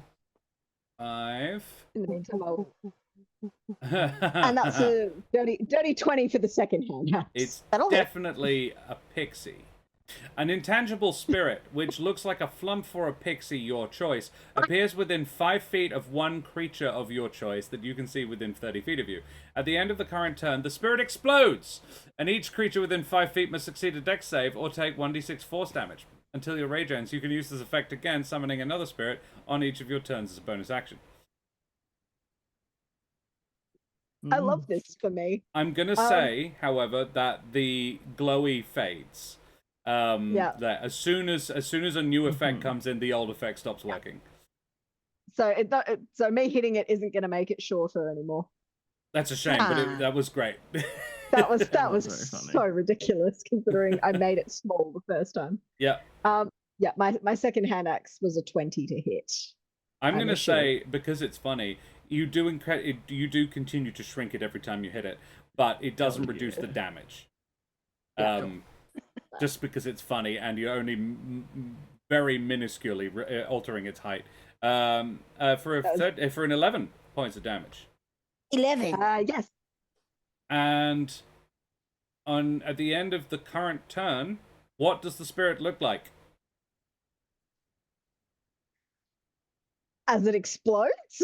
Well, no, it's at the end of the turn it explodes. Oh, true. So, within 5 feet of one creature of your choice that you can see within 30 feet. I've just brought a pixie. Is it a glitter bomb? I mean, yes, we all are, but that is aside from the point.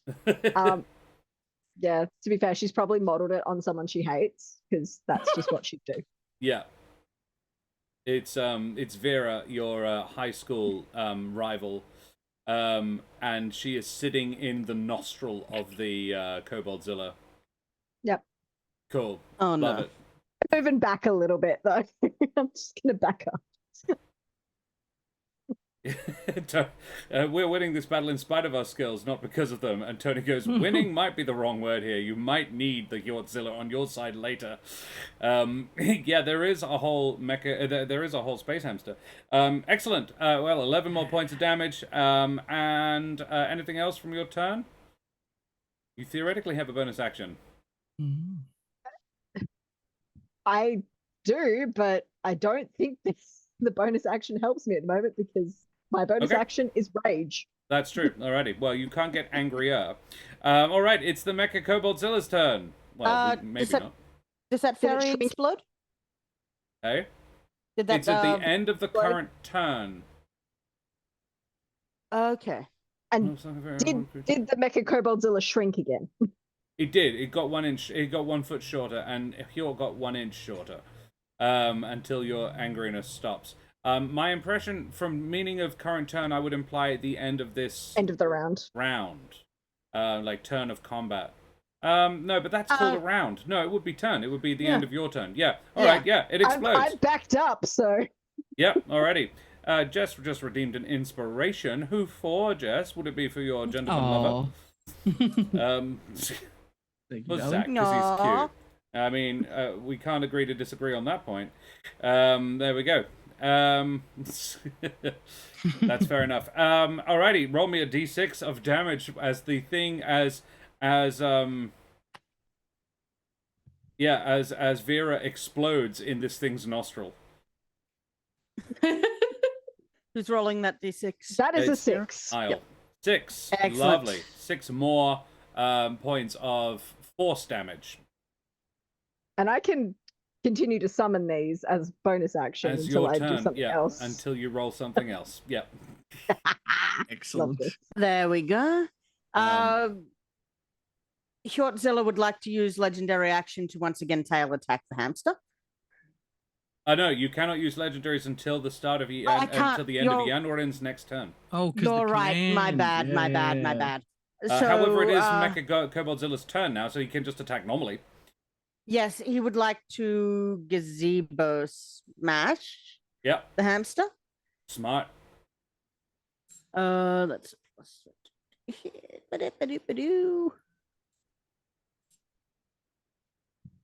That's a 15 to hit. Doesn't. Wow. And then he will. What's behind him right now? Junior, a bit. But otherwise nothing really. Well, actually, technically the hamster, because he just swung his tail around at it. But he would have had to turn around to use the hammer, the gazebo. So yeah. Would he be able to swing back and try and hit it with the tail? It should be noteworthy that the cannon would be recharged. Oh, okay. Where is the cannon? Is that the dragon breath? Dragon breath. I'm not sure I can use it now because I've just used the gazebo. No, you cannot. I will remember for next time. So tail attack at either Junior or the hamster, whichever one I can reach. Yanorin, please make me a dexterity save to remain perched on its arm. It's moving around a lot. All right. And you only have That's one leg. 16 to hit. A 16 on... whoever I can reach. So if it's pretty much just the hamster. hamster? You have to sort of spin on the spot, but I'd say you can do it. And a 16 is the number you need to hit the hamster. Excellent. Yanorin, you do manage to remain perched on its arm, though it's dodgy. You've had to reach down and grip on with one hand. 17 plus plus 6. 23 points of bludgeoning. Excellent. 100. Cool. Love it. Anything else from the Koboldzilla? Let me have a look at what it can do. I don't think it can do much else. Cool. Alrighty. Yeah, it's got those in its legendary actions, basically. The Dragon Breath is great for a group of people at range, but it's not actually fantastic if you're just one-on-oneing things. Everyone's like sensibly spread out and right onto the thing. Yevlik, you would have advantage on attacks because it is definitely flanked. All of your allies are right now touching it. Excellent. Jess has got a D4 as well. Who's that for, Jess? Same reason. Valid. Hell me, yeah, then. I love nepotism. This is great. All right. Yes. So, Yevle, I think, as he gets sort of slammed into with these sort of drills that deal thunder damage as well, as they sort of lodge into him, you see the sort of jingling bells that are tied all on. Sorry, jingling bells that are tied into all of the sort of red strings around him, sort of like vibrating very loudly. And they don't stop even as the drill sort of moves away. And I'm going to use my bonus action to activate my Rite of the Roar to take 1d8 necrotic damage, which will then allow me to do thunder damage with my blood rite. Ooh. Zach, I just had this very funny image of your bird friend still being on you and mimicking. Yes. Oh, he is. Oh, okay. So also, yeah, when I got whisked back to the Candlekeep, did he come with me? Did you leave him? He would have gone with you. Did you leave him? Oh, well, there? then, yeah, no, then he would have come with me, 100%. So, yeah, Yeah. I think he's on my head as well, as I think Yevle will use all 50 feet of his movement, I assume probably at half speed, to continue climbing the thing. Yep. With his movement, as he'll just sort of head further towards the head as he goes, kind of shoving his now jagged sort of wicker hands into the thing's back to climb, which I will flavor as his 2 unarmed attacks. Hell yeah. I love that. So I will go ahead and roll those. I don't believe I have advantage on these. The attacks, I mean, it is flanked, so technically. Oh, right. Sorry. Yes, I do. Yeah, it Never mind. is very flanked. Yes. Very good. I will, in that case, go ahead and click the button to roll. That is not what I clicked on. I've already rolled my crimson, right? Excuse me, game. What are you doing? Kobold. Okay, so there's the first attack. So that's 19 without advantage. With 19. The other one was a nat 1, so we'll take the 19. Oh, okay. Hey. The 19 is equals beats. 19 Excellent. is the AC. Okay, then 1 second. Sorry, the Roll20 is not happy about me rolling things at the moment. I am clicking buttons and nothing is being rolled, so we're going to do it manually. We'll do it live. Do you need to know damage types? Or I think it does matter, yes. okay, cool. It does a little, yeah. Then in that case, the first D8 in the thing will be that. So, 1 moment. Ooh, there we go. 2d8. Yep. But I need to see which was first, because the first die. So, okay, it's 6 and 7. plus 6 for 12 bludgeoning and 7 thunder. Yep. Immediately followed by a second attack, which I'm also just going to roll manually while I try to figure out what the hell's going on with Roll20. Which is a 29 to hit. Oh, does. Yes. Very good. I'll roll these separately for ease of access. So that will be a... yep, that is actually the right thing, I think. Did that? How did... 7? Roll20 is having a moment. Yes, sorry. So that is indeed a 13 bludgeoning on that one. And then I will add the thunder damage, which is another 8. 8. Excellent. Excellent. Yep. Very nice. As he slams 2 fists into the back of this thing, as he sort of punches holes through the flimsily made sort of armor as he continues to climb higher. Yeah. So for the second roll, was that 13 and 8? Yes, it was. Thank you. Yeah. Ooh. Oh, and because it's a fun thing and I don't often get the option. No, actually, I don't think I need to use that. I'll pass. Okay. Excellent. Yeah. Still up? Just barely. I'm sending you a message. Yeah, don't worry about it. Yeah, tell me when it gets to 0. Okay. It is the kobolds' turn. The kobolds, of whom there is Junior, I'm going to say throwing money at the first one. Can you make me a persuasion check against that first one, sort of retroactively, to convince it to not be hostile to you specifically? 30. Yeah. Why did we bother? Kobold is completely occupied with picking up shinies as you have scattered a few around, and it's like, oh, whereas his two friends who survived the tail attack and swept down at you, the firebombing that came in at you, are going to attempt to stab at you. Baltco, come! And one of them says to his friend, and the two of them are going to make an attempted attacks at you, with advantage because they have pack tactics. An 18 for the first. That'll hit. That'll hit. And a 23. They will both hit. Yeah, a 4 and a 2 on the other dice, but yeah, both times that was actually not bad. Alrighty, here we go. A 3 and 5 plus 4 for a total of 12 points of damage. Though that would be, if you're wanting to know, it's I'll take 7. the whole lot just in case there's an attack coming from. Yep, no worries. Big boy. That's them, and then the Kobold mechs, which, if anybody wants to see, look like that. These sort of they walk around on the percussion drills, and they've got the javelin missile throwers, and it's sort of basically like a bucket that he's sitting in. They're adorable. Yeah, they I think the one that was attacking Yevla is still going to be trying to bother him. So there he is. Yeah. Right here. Sorry about that. And the ally of that creature is still within 5 feet of it because their ally is the Koboldzilla. So here we go. Yeah, he'll get pack tactics on it, multi-attacks. Here we go. Percussion drill. Not very good. 17. That is a hit. Hey.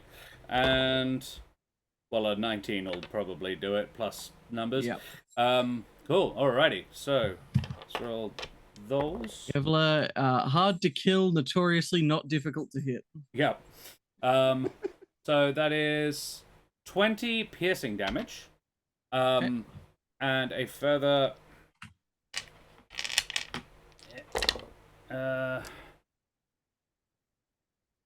13 thunder damage.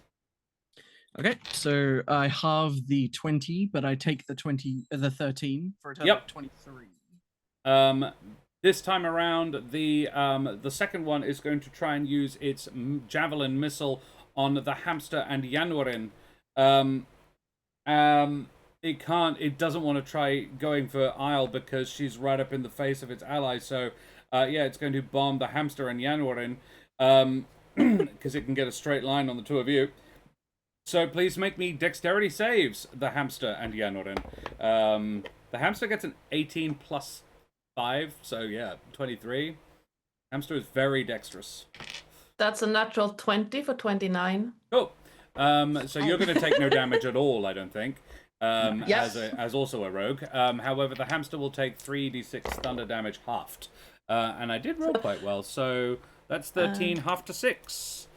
I think Yanwarin sees it coming and then just jams the cane into some bit of metal and just basically just dangles a bit to dodge it. That's it. The hamster is shat off about that. Is pretty pissed off and turns around and tries to bite this mech out of the sky. The hamster is going to make an attack. It doesn't have advantage, but a 14 on the dice plus I think it's a plus 10, so 24 will definitely hit the mech. These things are quite durable, but that'll definitely hit it. Ooh. And yeah, okay. That doesn't matter. Ooh, big numbers. 10s, 5, 6, 3, 8, 18, 24. plus Ooh. 30 points of piercing damage on the Kobold mech. Mech 1 takes 30 Very points. nice. And then it is going to try and do the Scrabble attack on the Mecha-Koboldzilla, because all of its allies are around, so it still gets that advantage. And let's try and use the Scrabble for good this time. The first is a pair of 10s, meaning a 19, which is a hit. Then a 17 and a 4, which is a second hit. A nat 20. How much damage did the first one do? Sorry, I was. No, trying I'm to just find- keeping. I'm going to calculate it all at once. I'm just counting the number of hits Okay. first, and then that works out how many attacks it does. So currently we are at 3, but 1 with a +6 because of the crit. Yep. That's a 4th because another 14 on the dice. But it misses on the 5th. A crit fail and a 4, which is I think was it 4 or 5? Ellie, you were counting 4. 4. 4 plus a with 1 being a crit. So 4d6s plus it's +5 every time. So 26 plus what I roll. You don't need to roll. Well, I did, and I got 2 5s, a 6, and a 4. So 46 points of Scrabble damage. This hamster just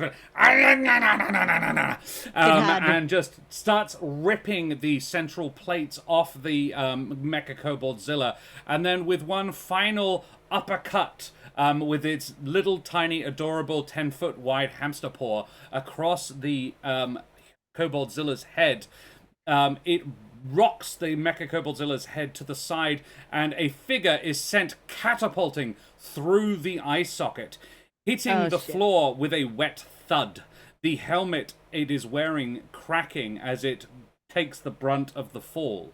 The kobolds in the room give a collective scream of terror and anguish, and as though in response to their fear, the internal glow of the machine begins to increase, becoming blinding as a deep thrumming echoes throughout the chamber.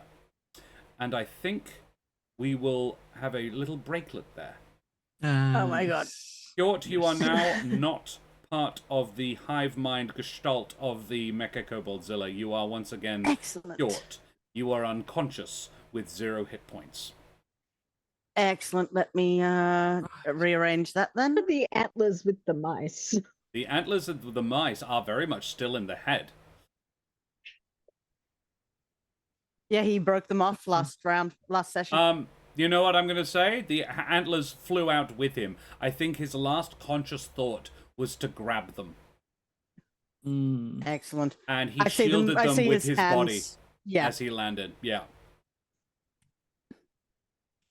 And Nathaniel is, if anybody cares to look, and it's hard to because the glow from this thing is so bright, Nathaniel has clambered out and is on his chest, like, trying to, like, grabbing onto his jingle bells, like, get up, Hjort, get up! But his attempt is like, get up, Hjort, get up! But decidedly does not have jingle bells because he is anti yeah, solstice that's stage. true. Yeah, no, I thought has he got like harnesses or something though? He does have harnesses. Yeah, that's right. Alrighty, we will go for a short little breaklet, everybody. See you very shortly, Yes. and we'll be back 5 to 10 minutes. Say goodbye, everyone. Bye, Bye-bye. everybody.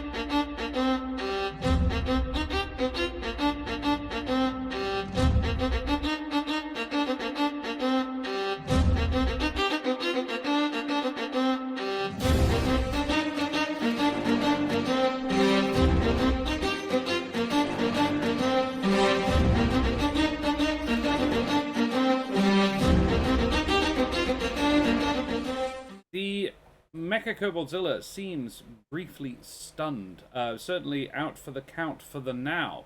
The hamster still warily sort of pacing around and looks at Janoren standing on the thing's arm and says, and you hear in your mind a gentle, "Thank you for your help. Tell your friends I kind."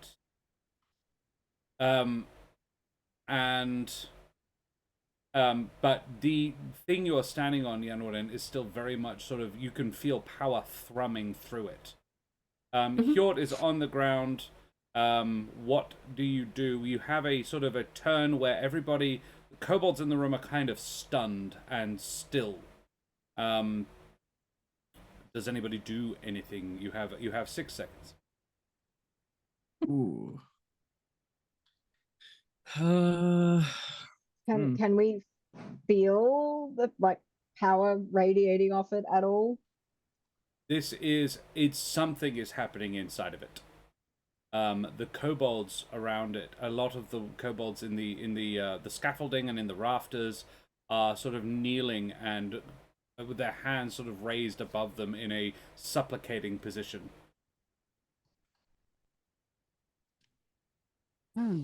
Okay. Al's brain is just going to go back to what she thought before of, oh, big thing, going to explode, need to do something. Yeah. So, yeah, she's going to... Can she end her rage? Yes. Cool. She's going to do that. And then I guess we're doing enlarge, reduce again. Yep. Love it.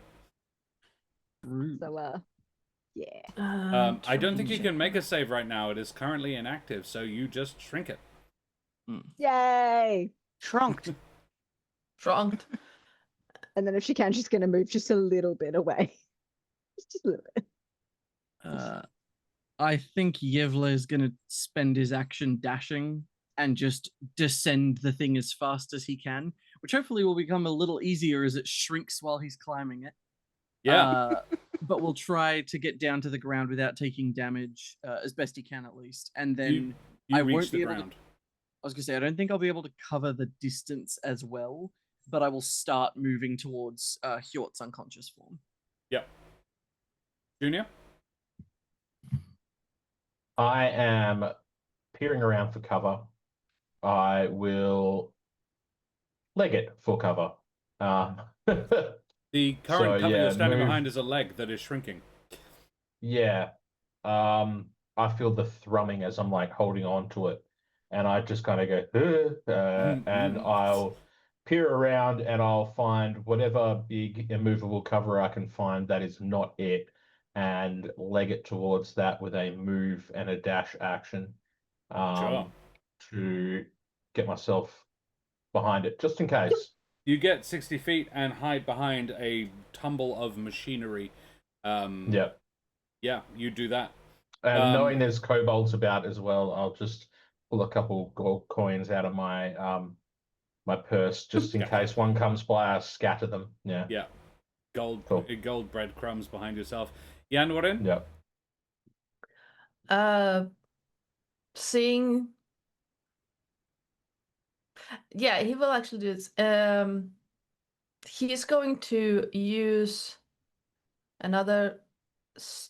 his third starlight step. Get down to next to the hamster. Yeah. And just hold a hand out as if to touch it.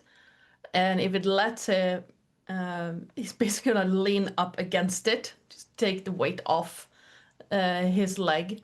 Yep. And like try to assess the whole, like, what is happening right now. You teleport onto it? Not next to it. Because you're It's not telepathic gonna- or vaguely telepathic. You can ask and it would allow. Okay, yeah, then he'll like, in response to the thank you, he'll then say, "No problem. Mind an old man, it's right? Go sit on your back to ease off the pain." It sends an ascent. Okay, then he is basically gonna teleport so he can, like, starlight step so he can first land on it and then just slump down to sit, his leg just In the up crook on of its head. shoulder. Yeah. Yeah, it's like, oh, yay. Awesome. You have a steed. An impractically large steed. Yes. And Hjort, can you please make me a death save? Publicly or privately? privately, please. Excellent. Let me roll on my personal D&D, my personal server, so I nobody was sees obliged it. to explain this yesterday as I was running for a Bucks Night group. And I said, do not tell me what you got. And the Buck was like, ooh, why not? And I was like, because it adds tension to the turn that could otherwise be a little boring. And he's like, Excellent. ooh, I like that. I was like, yeah, now no one knows whether or not you really need help. Mm. I have rolled. Thank you very much. Cool. The thrumming echoes deep within the chamber, and the glow sends a wave of almost physical light blasts out across the chamber. You hear a cry from within the Mecha-Koboldzilla, as it would seem every single living kobold remaining in it perishes. And all the kobolds watching on scream in a combination, and I think it's an emotion that only kobolds are really capable of feeling, joy and terror simultaneously. I call it Jera, or possibly Toy. And they just erupt into this thing as the head of the machine comes up again. And it is the top of the round. Junior, the machine is once again up and moving. Yevle, you have left its back. It is nowhere near as big. In fact, it is mechanically exactly the same size as the giant hamster. And will remain so as long as Isle is focused on it. Junior, it is... this is its apotheosis form. It is glowing intensely internally. All the kobolds around roar with surprise and support. This is now... it's awakened. Got it. I will pull out my short bow. And short from... oh, no. Probably not the... Oh... Oh yeah, the hand crossbow that you the brought. hand crossbow. Yeah, I know. I was just thinking that. I don't obviously have it statted or anything, so I'll just roll with my short bow for now. Yeah. But we can say that I'm using that kobold short bow. Definitely. If yeah, for fun. And I will line up a shot and shoot from behind my cover. This one. 18 on the dice. Sorry, 18 on the total. dice. 18 total, sorry. Is not a hit. Oh no. He's a big boy. Pings This off. could be bad. The AC was 19 last time you shot it. Yeah. I will... Do I get... Oh, hang on. I'm trying to think. I probably wouldn't have had advantage for that either. So I think that's my attack action. So I'm going to use my bonus action to hide. So I'll make a stealth check. 29. You clamber under this machinery that you're hiding behind, and yeah, you very much vanish. Yeah. And that will be my turn. Love it. Unfortunately. That's okay. It's Hjort's turn. Excellent. Hjort is unconscious. Yeah, he is. Make a death save, please. Excellent. Terrace and I were deciding whether or not Hjort needs to die in this episode, and we decided to let the fate decide. Oh no. Excellent. I have rolled. You have rolled. Fantastic. Alrighty. 2 saves made, not necessarily passed, but definitely made. And it is Janorin. Well, how far away is the hamster from the thing? The hamster never got more than about 30 feet back from it. It was like, fuck this thing. It just showed up. Me and my family were having, like, it's been filling you in. It was like, it just showed up. Me and my family were just having a bit of a feast. We'd found a bunch of space cabbage. It was great. And then this thing showed up. I deployed a bunch of kobolds at us. They were fine, I guess. Didn't really hurt anybody. And then this thing comes in, grabs me, and the next thing I know, I'm in this fucking hangar. Except it doesn't swear. It doesn't know how. Yeah, during this whole thing, just January is just nodding along. Just, yeah, I get you. I was on a ship. Very nice ship. Huh. And then apparently a sentient library decided I wanted to be a librarian. I don't know what a library is, but ships are fun. Ship fun. Library is a huge house with books. Lots and lots of paper in leather. Huh. Tasty. No. You know what? I have an idea. You live through this, I'll take you there. Sounds cool. And he's gonna chuck 2 of the psychic blades because he's not getting up. He's finally getting his weight off his leg. He's got a perfectly good mount. Yeah. It's gonna chuck 2 psychic blades at the big thing. I believe technically you would say that Yevler has just dismounted it, so he is within 5 feet. Yeah. So first one is going to be that's an 18. That's not gonna. Nope. That's not gonna hit. Nope. We're gonna do the second one is a bonus action. That's a little bit different. You do have inspiration as well. You Yeah, do I have know. inspiration, yeah. Ooh. And a D4. Let's use the inspiration for the first one then, if you allow it. Okay, sure. I'm gonna stop that, and we're gonna do that, and like so. That's worse. That's a 12. Nope. So Unlucky. bonus action. It is. I'm gonna do.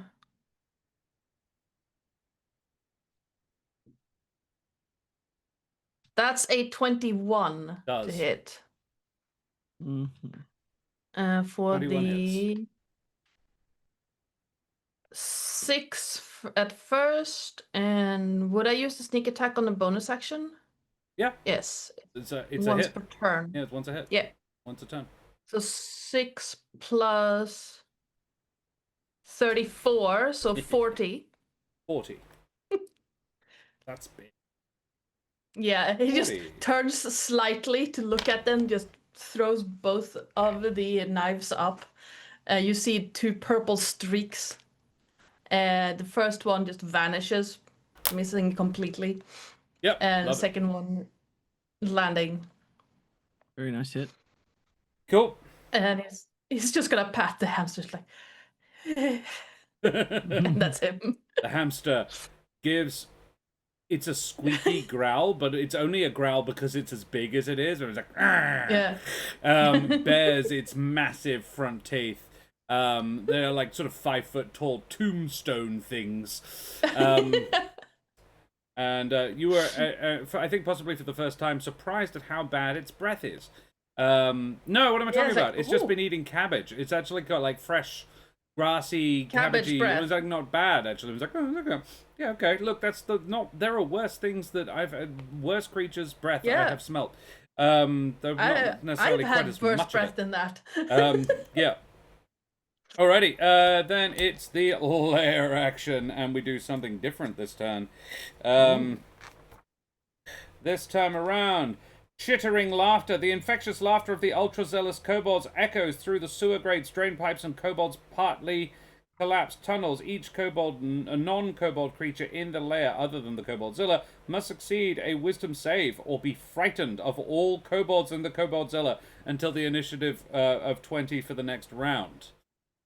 Ooh, Oh, okay. fun. Wisdom save. A wisdom save for the hamster. Uh-oh. I do have advantage on this, thankfully. Wait, we all need to wisdom save? Yes? Yeah. Except Hjort, because Hjort's unconscious. Hjort is unconscious. What was Um, the save DC? 10. Do we know? It is a 16, so a 19 passes. Can I would like I'll- to use my D4. I'm well. scared of kobolds. Which just pushes me up over. With an Yep, 18. Yevle and Isle are not scared. I rolled a Jingles 19. is. Hell yeah. Yevle and Yanurin are not scared. Isle and Junior absolutely are. Is I the might robot a concentrate kobold? You are scared of all kobolds Mhm. and the Koboldzilla. Oh, Can I still concentrate on keeping it small? Yeah. I think scared. if you're terrified of it, keeping it as small as possible would be a logical thing to do. So yeah, you can concentrate on that. You just can't move any closer to it. And attack it with disadvantage. But that's okay. You can still focus on it. Yep. Great. Good lair action, that one. And that would be it's Isle's turn. So, question, I'm concentrating. Mm-hmm. I'm assuming I can still use my You can still do stuff. wand. Yep. Cool. I'm gonna shoot some magic missiles Excellent. because they just apparently hit. I want to guess that the missiles it shoots are toes or toe-shaped. Oh yes. Yeah. Always. Naturally. Missile toes. Yeah. And Yes, they so- arc over Yanurin and the hamster's head, placing them under the missile toes.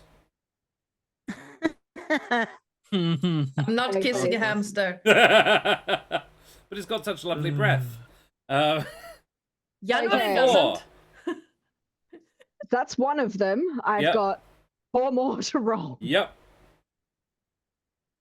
I mean, January just ate dirt earlier, quite literally. His breath is 6. foul. 2, 8, 8. 10. Oof. Well, I think that's it. 12. Yeah. So that very much averages out from the first time you used that ability and basically max Yeah, damage. well- So you almost min-managed down to the one. Never mind. It's still 12 points of damage that it can't block or resist. So, love it. Excellent. Anything else? Got a bonus action? Can't rage. Can I? No. Okay. Can I move away You can move from it? away. Yeah, absolutely. I'm gonna move away just a little bit. Alrighty, you scooch away from it. You are flying about at least 30 feet in the air. You can't go further than 60 feet from it, otherwise it becomes big again, and that's definitely not what you want. Yeah. That being said, I would actually say you're pretty much stuck in place because you can't move any closer to anything you're scared of, and you are surrounded by kobolds. You can go up and down in a straight line, but that's it. You can only exist on a vertical plane. Just gonna stay here then. Yeah. Cool. It's the Mecha-Koboldzilla. It is the awakened Mecha-Koboldzilla. After the apotheosis. I will just read you what it does. If the Koboldzilla is reduced to 0 hit points, its current hit point total instead resets to 310 hit points, and it recharges its dragon breath. Its dexterity increases, as do its wisdom, intelligence, and charisma. Additionally, all the kobold pilots are incinerated in the process, and it can't use its Kobold legendary action.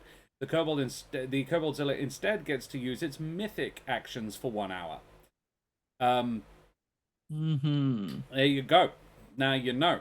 Yanurin, I'm actually curious. Ardana, you, I think, realized something last time when Holly shot its legs with a cold breath thing, with a kind of cold.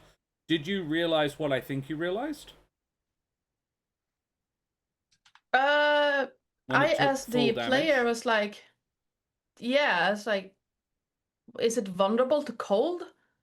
That was my thought, because a lot of fire things are. Yep. And then I also realized that right now, the only person who did that is not here anymore. So I was just but wondering. yes. I'm just pointing out if anybody has cold damage. Yeah. Alrighty, it's turn. It is going to use its. First of all, it's dragon breathing. It's got a dragon breath, because Isle, Yanwarin, and the hamster are all within a cone of it. So it's going to use its dragon breath at you. Please make me dexterity saves. Isle, Yanwarin, and the hamster. Oh, fun. The hamster got a 19 on the dice. We can see that, yes? Yeah. Is this going to hit me? No. They're all kind of 60 feet up. Excellent. A 20 is the number you needed, Isle. Yanwarin gets a 22. Does that mean you take nothing? Yeah, take no damage because evasion. Yeah. Alrighty. So He's Isle, you're basically going to like take half. dodging behind the hamster. Yeah. Sliding. The hamster and Isle are both going to take half. The hamster is going to swivels to protect Yanwarin, which is why it doesn't take any damage at all. It's 3 1s on the first set of dice. 3 1s are 2, 3, and 4. So that's 6, 8, 12. That's very low. And All up. A lot of 3s. Just for flavor, I don't 9, think 10, anyone 12, except 18, 30, half to 15. I don't think damage. anyone except Hjort here actually speaks Draconic, but you can, whoever speaks Draconic, well, the Kobolds would hear a long string of cursing from the hamster in Draconic. Oh, no. Well, the general hamster area. The hamster is down to 150 health. And the back of its head is badly singed.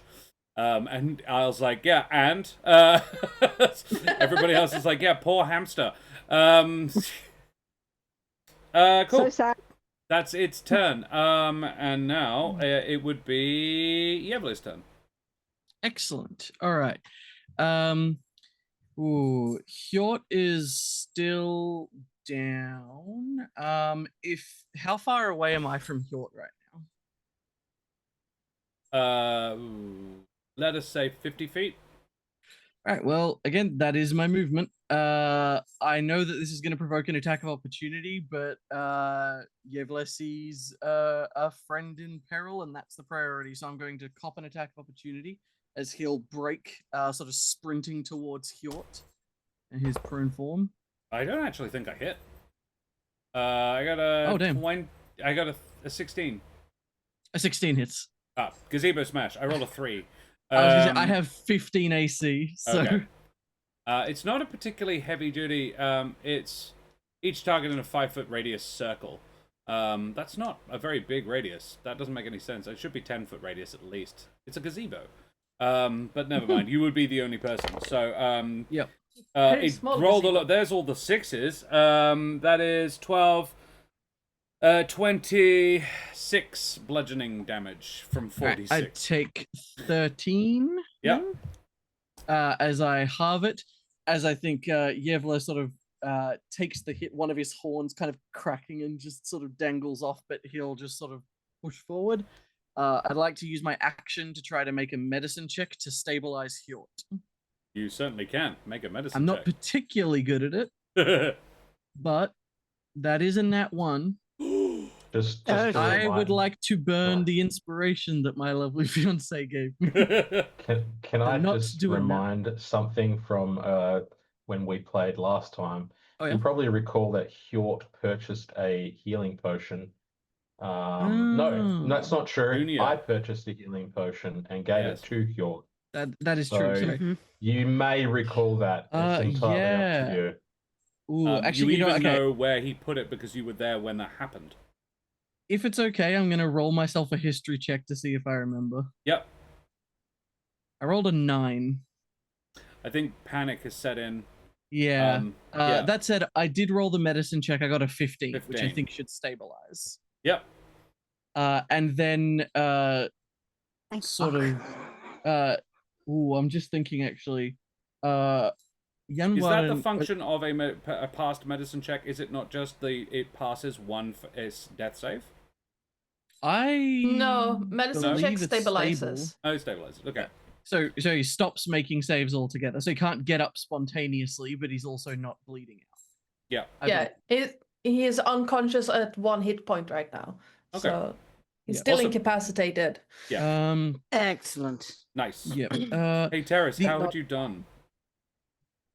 2 and a 3. Okay, glad I ran over then. That reroll saved Hjort's life, Jess. Oh, boy. Yeah.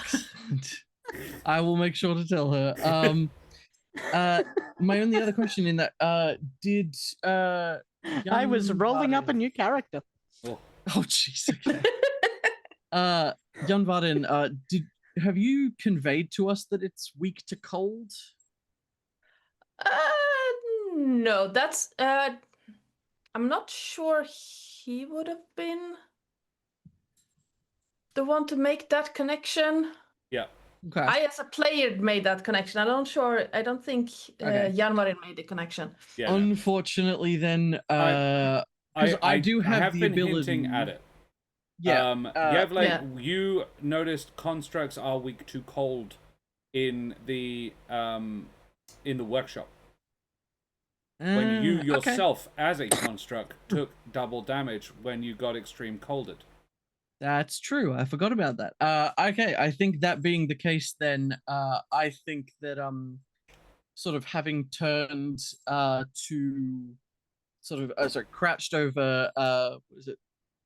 Hjort will sort of turn and stand as I think for first time his sort of rapidly jingling bells begin to slow to a much calmer pace, and suddenly a small amount of powder snow begins to fall, seemingly in a small space just surrounding him, snow globe style. As I'm going to use my bonus action, I'm going to take another 1d8 necrotic damage to activate my right, as I take 7. As I will trade out my Rite of the Raw for Rite of the Frozen, so that now my my other hand is... Actually, did we say that I was applying it with both hands? I think we did. So yeah. Sorry, replacing my thunder damage with cold. Yeah. For next turn. Love it. But I'll pass the turn there. Love it.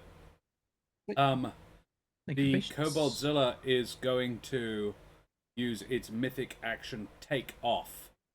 The Koboldzilla regulates its arcanothermic engine.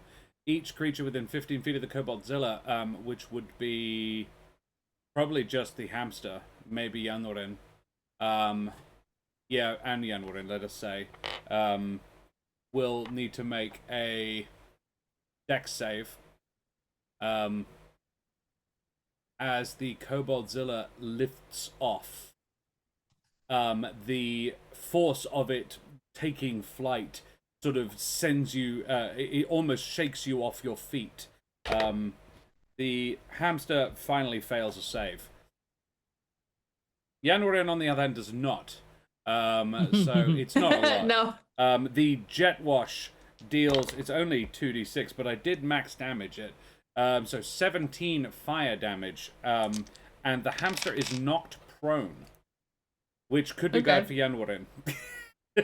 Yeah, no, I see it like the hamster is knocked over by this, but Janorin on top, and as it's knocked prone, he falls off, and rolls along the floor, and you just hear a shriek of pain as he just and then manages to somehow roll and get up on his feet in that same movement, but you can, like, his cane is gone.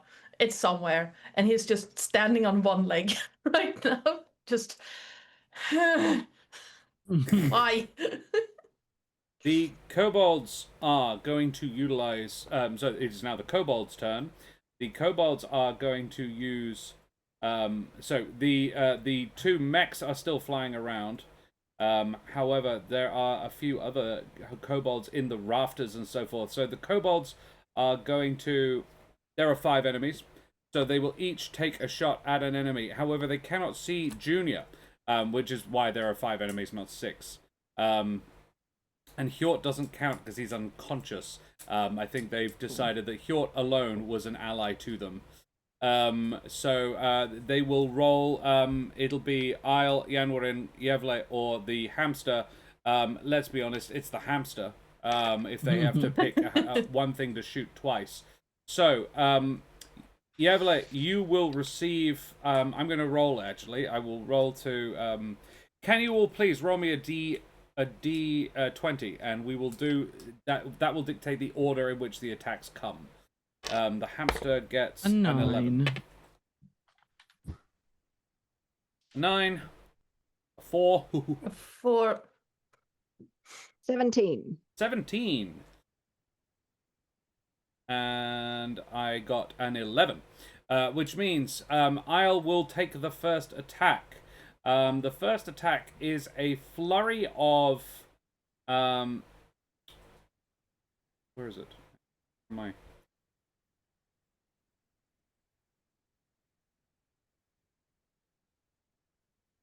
Sorry, bear with me just a second. I have to find it in my many notes. There we go.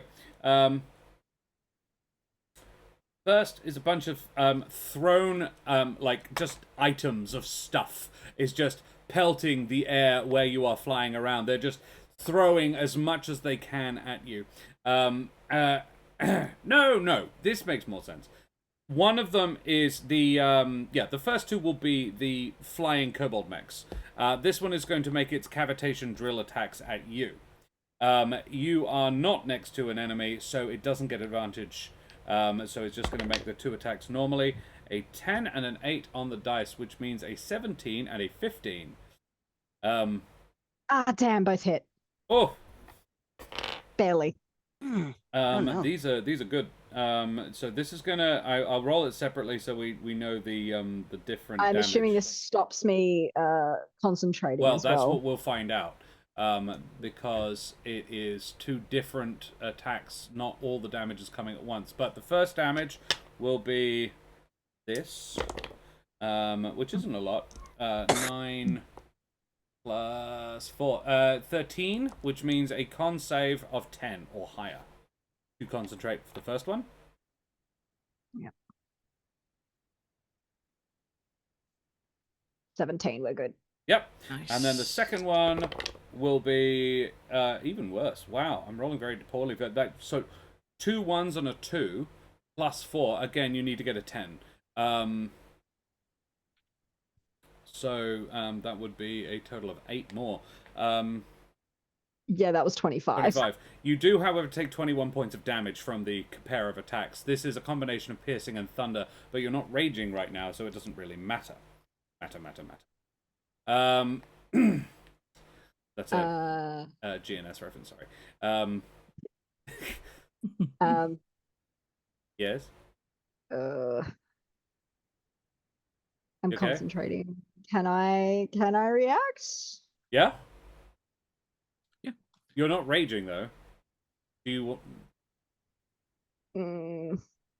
It'll drop the concentration. However, I do not mind that. I'll tell you for free, whilst it makes sense that she is doing that, it's not a very useful thing to be doing. Yeah. Right now. It's a logical thing, but it's not very useful. Mechanically, yeah. Do you want to rage? Yeah, no. Do you want to rage? Yeah. Have a rage. Yeah. Go on. Yeah. Roll a d20. Aren't you tired of being nice? Don't you just want to go ape shit? That was a 3. A 3. Ooh. You teleport up to 30 feet to an unoccupied space you can see until your rage ends. You can do this again on each of your turns as a bonus action. Hell yeah. Very Cool. nice. Teleport. I'm scared of everything. I don't want to be near any of it. I can't move. Does raging although raging make you like good at not being scared of things? Would it? I don't think. I think that's a No, it's berserker barbarian berserker. thing. That's bizarre. But, and I No. could be wrong, and I guess it's up to like DM Fiat. But most Tony. things that are most things like frightened that say you can't move. You can't physically Don't move. You can consider teleport. teleporting. Yeah, so you yeah. can Yeah. teleport even though you're frightened. I would Yeah, I just surprise. don't I want would Wherever you say need yes. to get. I would say yeah, you can do that. I guess I'm Hell moving yeah. somewhere. I don't know where. Would you go? Maybe hamster. Can I move towards the hamster? You can, yeah, you can absolutely sort of take cover on the other side. The hamster is now prone, but you basically drop down 30 feet to it as possibly the safest island of calm in this whole thing. Like, seeing as you're definitely against the kobold and it's definitely against the hamster, it's at least enemy of my enemy. Cool, you do that. Then... right, so the next thing is the other mecha. The other mecha goes for the second person, which will be the hamster. The mecha is going to make 2 attacks. It needs a 9. It got one of them. So the hamster is going to take this many. Wow! Same again. 2 1s and a 2. Plus 4, so 8. 8 points. I mean, good. Oh, yeah, The hamster is down to 125. Poor hamster. Yeah, it's nearly bloodied. It's taken a whole bunch. The Mecha-Koboldzilla has more hit points than the hamster started with. Here we go. Right, where else next? Okay, so now it is the kobolds in the rafters and everything going to yeet stuff down at you. The first will be a combination of stuff just being thrown. It was Yevle next. That kind of makes a lot more sense. So a gaggle of kobolds dash out and try to shank you, Yevle. Please make me a... this is a wisdom save, based on the fact that you have to spot them coming. They're very sneaky and stealthy. So it's like a perception save, essentially. Okay, sure, why not? We got a 5. Big 5. Alrighty, cool. Big You are going to 5. take the full damage. That's alright, don't worry about it. It is... That's fine, I'm transformed. It's 4d8s. I'll probably be fine, actually. 48. We hope so. 6, 12, 13 points of piercing damage. As a whole Alright, which bunch I of reduced to kobolds 6. just stab. Yep. Then the next one is Yanorin. This is a group of grenades thrown at you. Oh, fun. This deals 66 fire damage if you fail the dex save. All right, let's see how he'll do. That's a 28. So it doesn't do any damage at all. And the third is Yep. a magical contraption worn on the arm of one kobold. It's actually, it's Kobold's old arm that now a different kobold is wielding, and it emits a bolt of electricity. The hamster has to make a con save. 10. Ooh, that's not a lot. No, it fails. So it's going to take 4d8 lightning damage. No, 8d4 lightning damage. Better then, yeah. It's about the same. Well, I mean, it's same maximum, higher minimum. Yeah. 8 so far from the first 4. Nice. Ooh, a little bit more on the second. 6, 10, 12, 20 points of lightning damage. Gotcha. Taking it down to Things hurting a bit. 105. Problematic. Cool. Then that's the kobold's turn.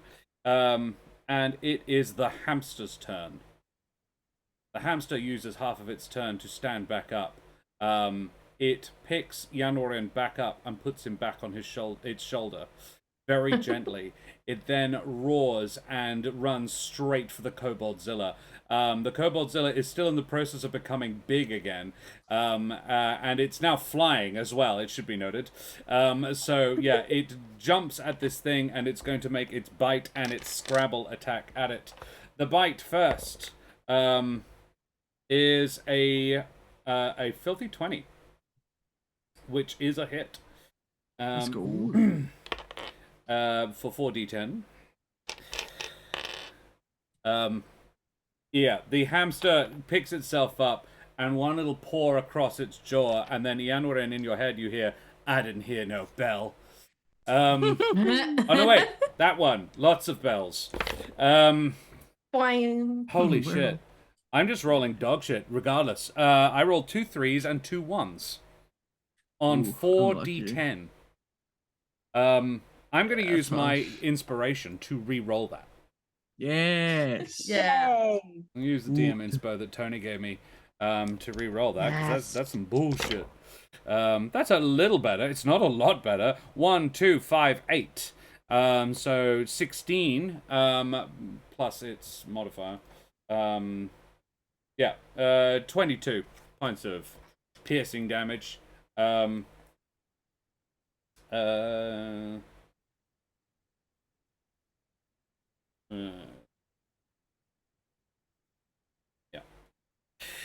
Okay, and then it's Scrabble attack. This is the one that could be huge or could be shit. Let's find out. It's shit. Oh man. Oh, that's Got a 5 on the that's tough. first. There we go. Which means 14, which does not hit. It's probably because it's flying. It's really hard to like burrow into something that's flying. That's fair.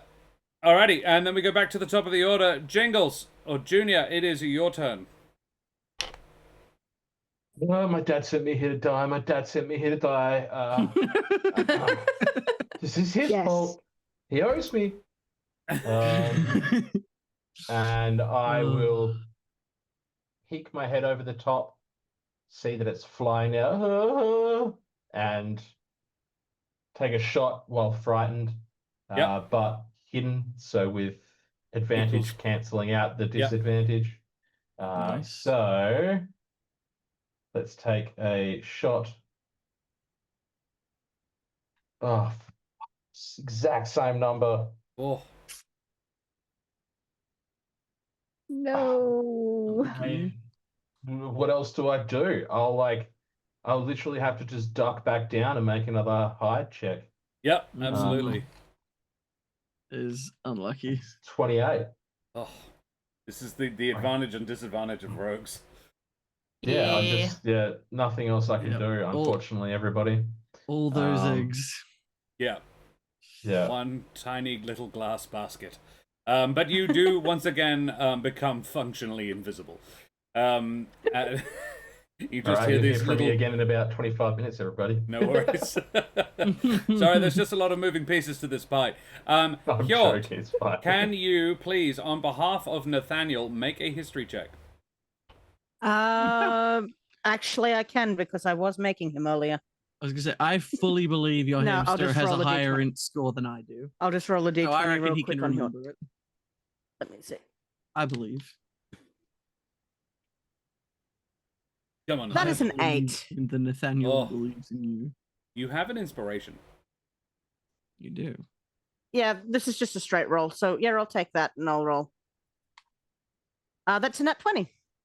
Let's go. Nathaniel remembers a touching moment between Junior and Hjort, where Hjort presented Junior with a wrist-mounted crossbow that he has been completely failing to hit the thing with, possibly because he's using sharpened popsicle sticks rather than actual ammunition. And then Junior retaliated by buying Hjort a health potion. It is in his front breast pocket. Yes. Tiny Nathaniel will, I guess, try and drag this to Hjort's mouth. He does do that. Hjort, you feel... I roll a 1. You feel 2 hit points better. And you wake back up. Nathaniel and a glass vial partially in your mouth. Oh. So that's a total of 2 hit points for Hjort altogether? Or... I think 3, because you stabilized at 1. Okay. Yeah. There we go. He's now got 3 hit points. And he's conscious. He's upright. Well, he's not upright. He's conscious. awake. Let's not go that far. Excellent. I would say that would be your turn for this turn. However, you would still look unconscious. You probably look dead. You have the worst headache ever. Your skull is bleeding. Like there are holes in your skull from the needles. Yeah, it was a bad time. It would have been a bad time even if you hadn't been hit out of the Koboldzilla's head. And that would be Hjort's turn, I'm afraid. Yanwarin. Yes.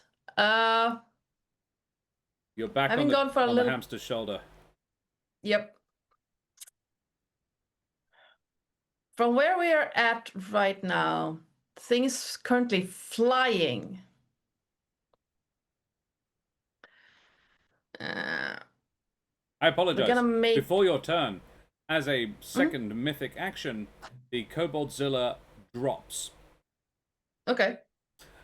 At the end of the turn, the Koboldzilla land. Each creature in the space where the Koboldzilla lands must make a DC 20 strength save. Oh, beautiful. So who's? It is going who's to the- land on the hamster. And Isle and Yanwarin. I get advantage. You do. I have a -2. The hamster once That again was a natural passes. 20. The hamster Let's go. got a 20. Got a 14 plus 6. So No. they take half That's damage and a- are not knocked prone. Ooh, but Yanwarin is very much knocked prone. Yanwarin no. is, I'm not going to say any more hurt by the fall, but yeah, something falls on the hamster. The hamster kind of shrugs it off, as does Isle, amazingly. I would say Isle probably more like dodges it. Or can just fly. weaves through it, yeah. However, Yanwarin, you are knocked off the hamster's shoulder to the ground, and it is going to deal this many. That's not bad. 15 plus 5, 20 bludgeoning damage. That is halved if you pass the save. And quartered if you're Isle. Yay. True. Quartered is what my current hit point is compared to my max. Fine, you'll be fine. How's that leg? Another long string of draconic curses echo through the hangar. Hjort, I think Hjort understands draconic. He does. So Hjort comes to with a mouse and a jar in his mouth, and hears Yanwarin scream something foul in draconic, like comfortably the rudest he's ever heard Yanwarin be. Yeah, he nearly swallows the glass vial. Yanwarin, you are prone on Yes. the ground, All right. right next Luckily, to what this I thing. had in mind doesn't really use my movement, Good. but we are going. So this thing is now on the ground, which means is it still small, or did you lose No, concentration? it's gotten on it? bigger again. Okay. And small was a relative term. It was still 60 feet even when it was big. Yeah. Now I'm trying to figure out how he would do this. You know what? We're gonna do what he tried to do the first time. We're gonna throw 2 of the psychic knives. The second one is gonna be the teleportation one. Please let me roll high so I know exactly where he's going to land. Where is it? There. That's 40 feet. Yep. So probably on top of the cannon arm. Yep. And then he's gonna try and stab it, like right in the joint Cool. with Love the main attack. There are 2 allies in threat with it now. Is that enough for advantage? As in, do you only Yeah. need 1 ally? Yeah. I only need 1 ally within melee. Yeah. Or within 5 feet of it. Yeah. Isle and the Very hamster. nice. Come on. Actually, I'm gonna burn 1 more of these things. Because I can do that. I keep forgetting. Where is it? So first we're gonna burn 1 for the teleport and then 1 for the homing attack. If it hits with the homing attack. Mm-hmm. So that's a D10. I'll add to that. That's a no. That's a 16 total. Wow. No. You have a D4, but you'd need to roll quite well to hit. Yeah, let's about a use it. 50-50. Why not? Go on. That's a 2. So 18. Is not. Gods. Yep. Unlucky. Very unlucky. Okay, so we'll use one of them for the teleport. But he's up there on the elbow joint of this thing now, and he's just trying to hack at it.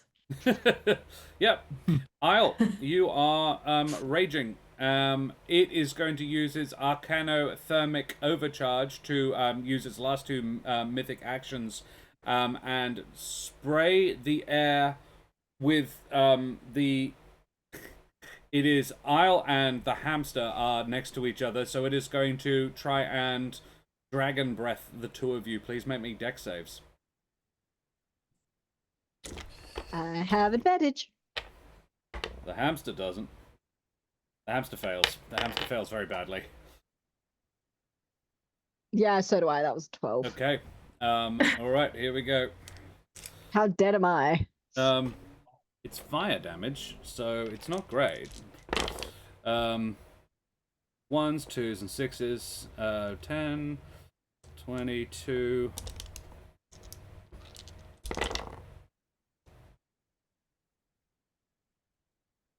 Not awful. 32, 36, 39 fire damage. Okay. To both of you. Hamster is Ouch. on. That's 65. 54 damage, hit points left. Yep. That's its mythic action. It's used all of them for this turn, which is good because it's about to have its next turn. Isle. Yeah, she did not enjoy getting hit. Okay.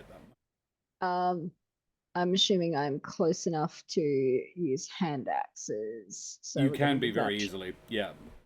Yeah. The lair action has actually occurred, but it didn't actually do anything, so you're not scared anymore. Hooray! Nice. Very good. So that's a 21 to hit. Does. Hooray! Which is 7 damage on that No, it's one. not. It's 10. You're raging. Oh yes, 10. And 22 to hit, which I'm going Does to as assume well. does. Yeah. And that is an 8. So altogether that's 18 damage. 18. Another 8. 10, 10, 10, 10.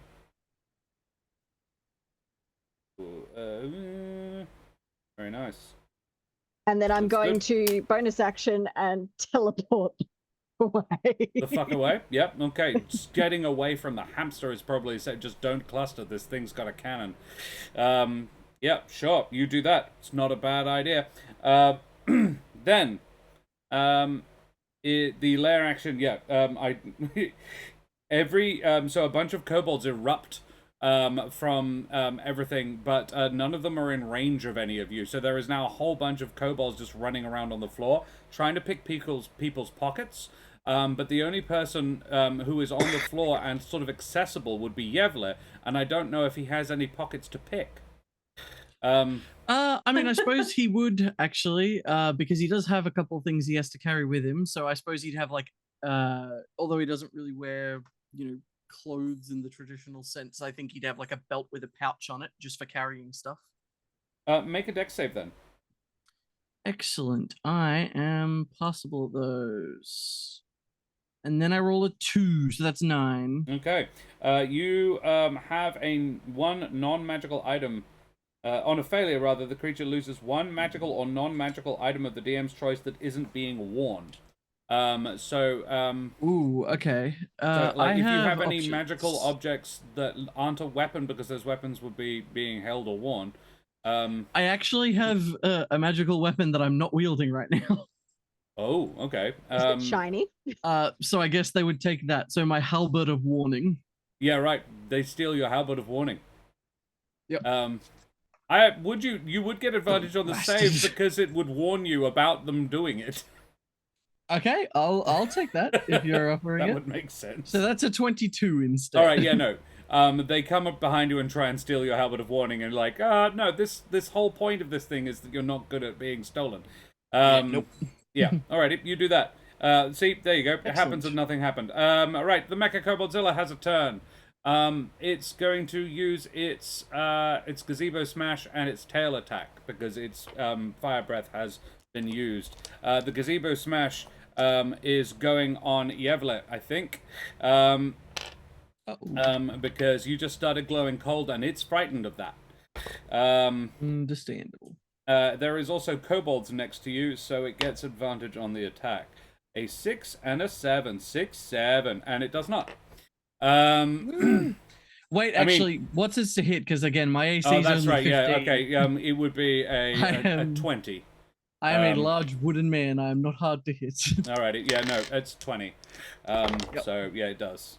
It's fine. Was that actually 20 damage. isn't bad. 15 points of 21 points of bludgeoning. Half to 10. Okay, I will take 10, yes. Yep. Which I believe does drop me below half. So now we are going to have some interesting considerations. Oh dear. Oh no. Oh no. Oh no. You made him angry. And then the tail attack is going to swing at Isle, can you please make me a roll a d20, and if you roll higher than the hamster, you won't get hit. Because it's a choice between you and the hamster. You get hit because the hamster got a 17. Damn it, hamster. Tail attack on Isle, which will be, it'll probably miss now. No, that's a 26. Well, fuck. Don't worry, it's just blood. It's slashing, so yeah, you're resistant to that. 3 5s and a 4, 14, 25 points of slashing damage at you, halved to 12. Slishy. You good? She good? Do you use your reaction? Yes. You want to roll that big d20 you got there? Wild magic. Yes, I will. I'm bringing it down with me, damn it. Always more wild magic. That is a 6. 6. Ooh. Magic infuses one weapon of your choice that you are holding. Until your rage ends, the weapon's damage type changes to force. It gains the light and thrown properties with a normal range of 20 feet. Basically, becomes a hand axe. If the weapon leaves your hand, it reappears in your hand at the end of the current turn. It's the Eldritch Knight's bound throw-in weapon ability, basically. I would also say, force damage, is good. I'm going to say in this particular situation, it would become cold instead, particularly as you're a Christmas fairy. That just makes sense to me. That's its turn. Yevle. Excellent. Okay. Oh dear. All those goblins that were standing, sorry, not goblins, kobolds that were standing around me, are they still, that like tried to stab me, are they still around me? They would try to steal from you, not stab you. They are, it's a sort of, they immediately flee from you when you turn around and say, no. Okay. In that case, that's fine. I just wanted to make sure I wasn't leaving behind a crowd of enemies right next to the 3 HP Hjort. So with that being the case, I think instead, I fully think that that's worth it. So I think Yevle is going to have to take a little bit more damage. As Yevle is going to, I think, sort of seeing the sort of like narrows eyes towards the creature, drops his sort of horns, and I think his eyes will sort of wash for a second as I'm going to go ahead and use my bonus action to activate the Blood Curse of the Marked. Oof. Okay. Oh, actually, also, I forgot. I regained 5 HP at the start of my turn because I was under half, which means I don't have to make the Wisdom save to attack the nearest thing. Oh, good stuff. Good. That's a big thing. 'Cause that would have been bad. Yay! I lose, unfortunately, max roll 8 HP to my blood curse as I amplify it, which means so until the end of my turn, whenever I hit it with a right weapon, so either of my fists, I'll deal an extra 1d8 from the right, so an extra 1d8 cold damage per hit. Okay. And also because I amplified it, the next attack roll I make against it has advantage. So then, horns lowered, he's just going to full sprint and go into an almost kind of like, not a proper tackle in wrapping his arms around, but kind of shoulder into it and just start thunking fists into the side of it. Mother of Bunnies is redeeming a whole bunch of inspirations. Presumably one for her lovely husband, right? Okay, so the first one's a crit. No, only for us. First one's a crit, and then I roll the second one straight, I believe, rather than with advantage. So the second one is a 26. Okay. So these both hit. So that's both a hit. So the first one is going to be, 1 second, it won't, there we go, crit damage. So this is the base damage from the first hit. It's 16 bludgeoning. Okay. And then I get to add, because I'm critting, 4 d8s of cold to the first hit. No. 17 cold. No. Remember, we do brutal crits. Oh, no, you're so right. Sorry. So the first 2 dice were a 2 and a 5, and then it's 2 8s, meaning it'll be 16 plus 7 for 23 cold damage. 23. And if he's vulnerable, that'll go up to 46. And the predatory and the attack, the base damage from the attack as well? Oh, yeah. So the base damage I rolled first. So it was 16 plus the 23 cold. 23 cold, which is doubled to 46. 46 and 16. Which means it'll be 62 damage 62 on the first damage. Punch on the crit. Wow. Granted, that was the crit, and then I'll roll the second hit, which is 10 bludgeoning. So 72. And oh, you're right, sorry. And then 8 cold, which will double to 16 for 26 damage on the second punch. 72, 82, 88 points of damage. Yeah, as he'll push up, sort of sinks both fists into it, and we may as well throw this on there as well. While it's not extra damage right now, but it's an extra effect, as the second punch thunks in, I'm going to, as his fist comes away, it leaves the tiny little, almost like woodcut stamp imprint of a, what do you call it, of Yevlebokken, the big wicker goat. Yeah. As I'm going to throw on my brand of castigation. Which basically just means I always know where it is as long as it's on the same plane as me. If it damages me or another creature within 5 feet of me, it will take 4 psychic damage in response.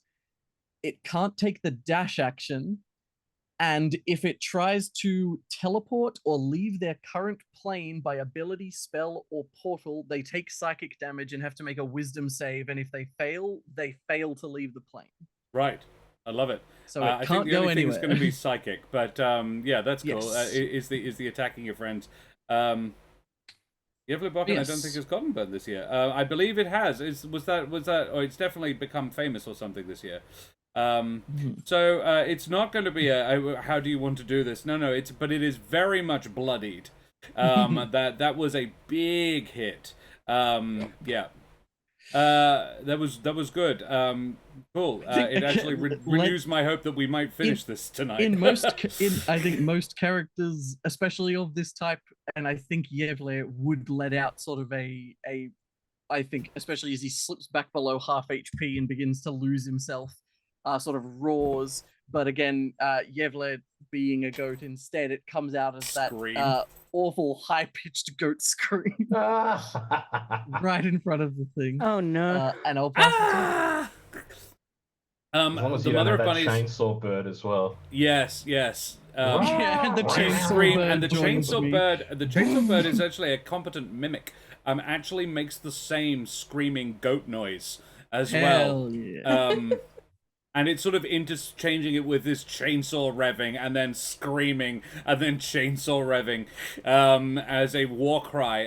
So it's your biggest fan standing on your shoulder. The Mother of Bunnies redeemed an inspiration for everyone in the party who didn't have one. So Isle still's got hers, but Hjort, you have one as well. In fact, I can put one up there because.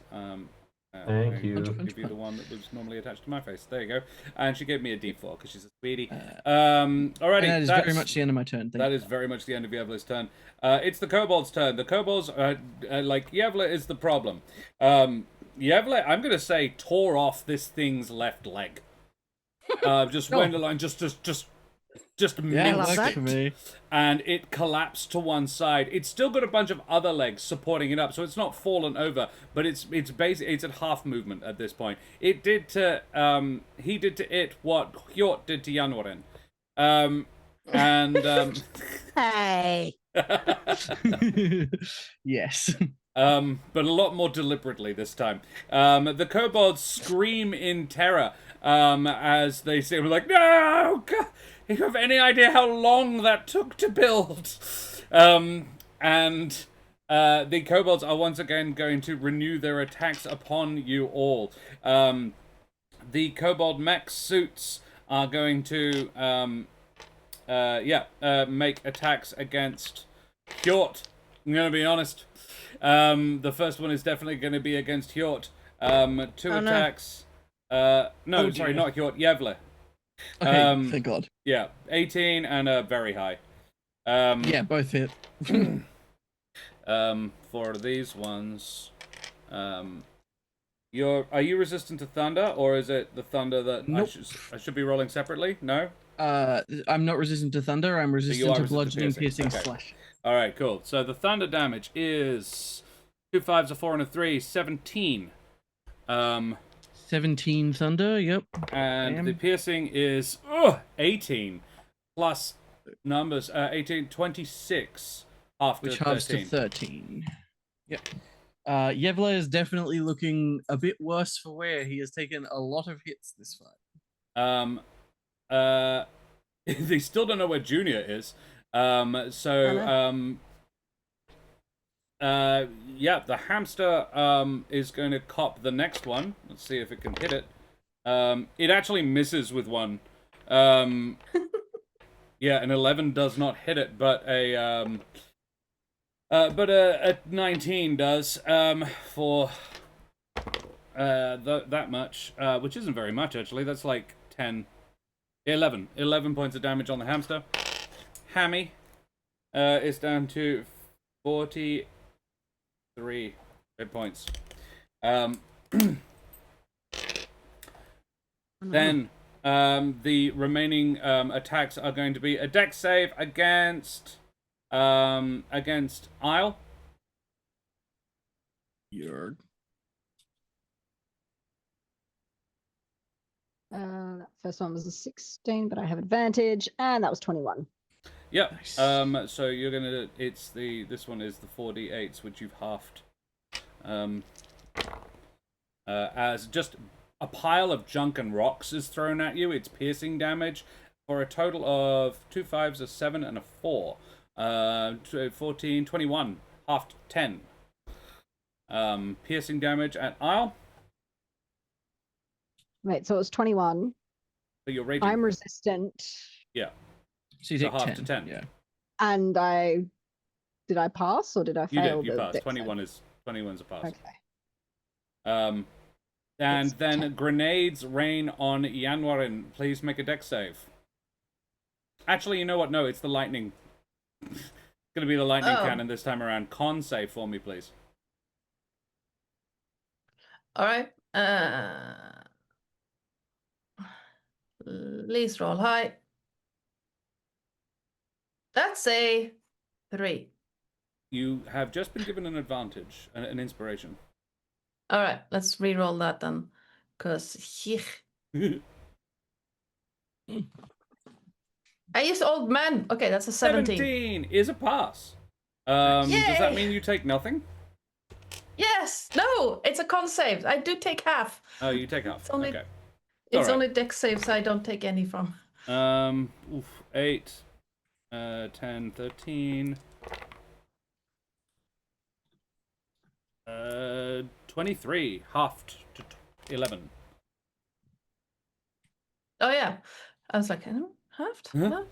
No. You good? Yeah, not looking great.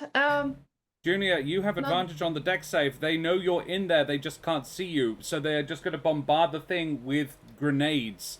Please make me a dexterity save with advantage. So I'm not anticipating this working, but you never know. Every clock is wrong twice a day. What? Not going to be an issue. Yeah, a filthy 30. Cool, nice. Yeah, you take no damage as the grenades just batter Incredible. at it. Cool.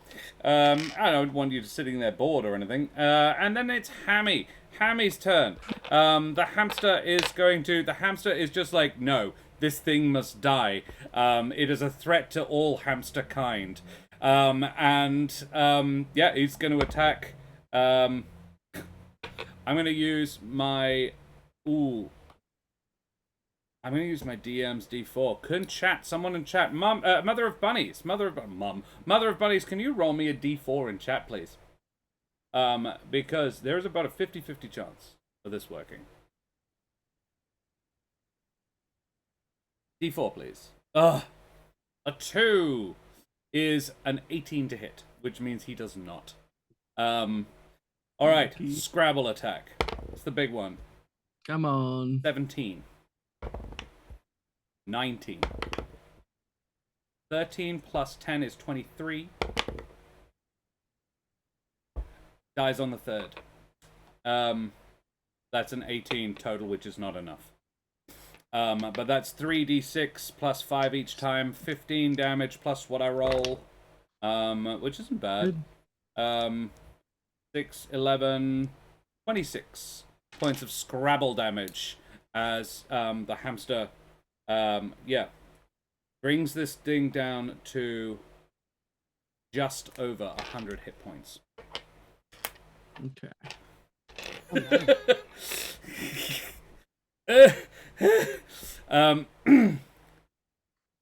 And we go back to the top of the order. Junior. Remind me, the effect from the lair action, how long did that last Oh, that's for? done. That's good to know. Yay! I am going to stay where I am. I'm going to take another shot from behind there, this time with advantage, given that I am not disadvantaged. Yep. So, with that being said, that there. Go on, Junior. Oh my god! Is it 18? You, The wait. Mother I will Bunny just bought use you an my inspiration. I will use my inspiration Do to it, roll do it, do it. again. Yep. Um, Yeah, You if got you have this. advantage, you roll it again. what, with advantage again? Yep. Surely I won't roll. Don't do that. Don't say that. Oh, there we go. No, There we no. go. Hey, That's better. There's the 28. Yay! Alright, there we go. You're right.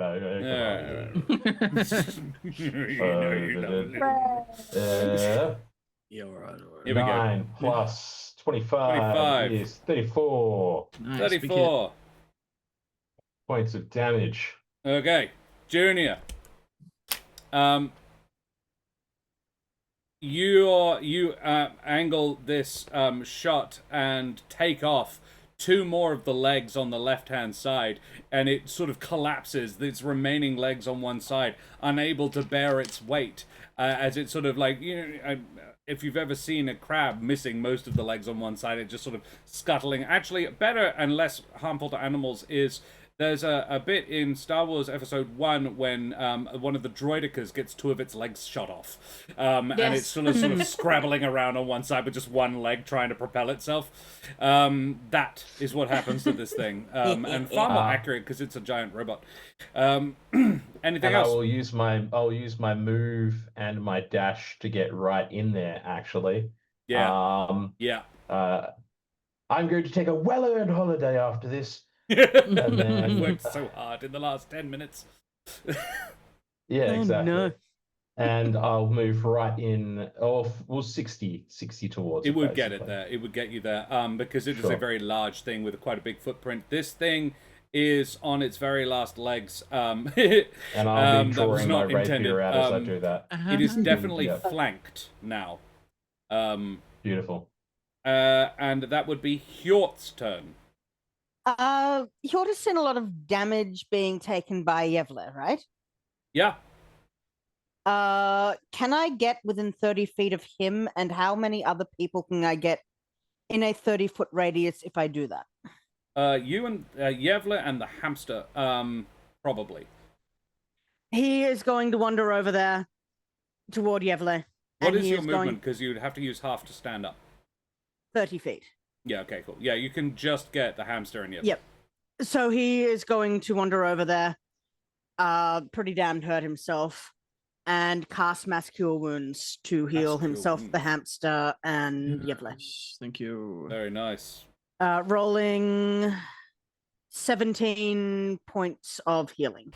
17. Nice, thank you. Puts Hammy back up to 60.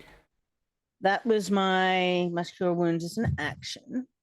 As a bonus action, he is going to then pat Yevle on the shoulder and go, finish him off.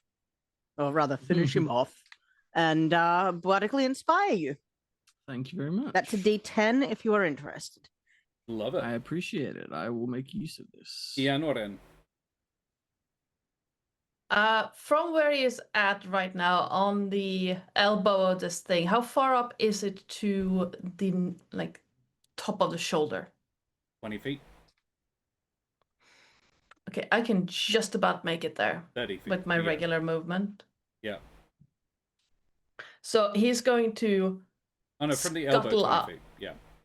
Yeah, so from the elbow up, he wants to get to the shoulder joint. Yeah. Yeah. Love it. I And- anticipate. You're on the cannon arm, right? Yeah, Yep. Good.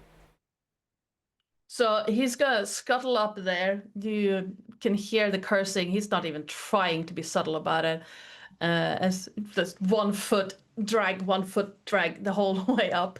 Yeah. And grabbing 2 of these psychic blades and just trying to jam them in there to disable the arm. You have advantage yeah. as it is very much, flanked. Junior and Yevle Alright. are like at sort of 10 and 2 on it from you. All right. We are going to roll first one and then with advantage because Oh. that. Oh, the first one is in 18. Not a hit. And the second one would be. Oh, come on. With advantage. Okay, second one is a 25. Okay. Nice. Okay, good. Good job. So, second dealing 8 plus a bunch of other Ooh, numbers. Big one. Numbers. Big one. 29. 29.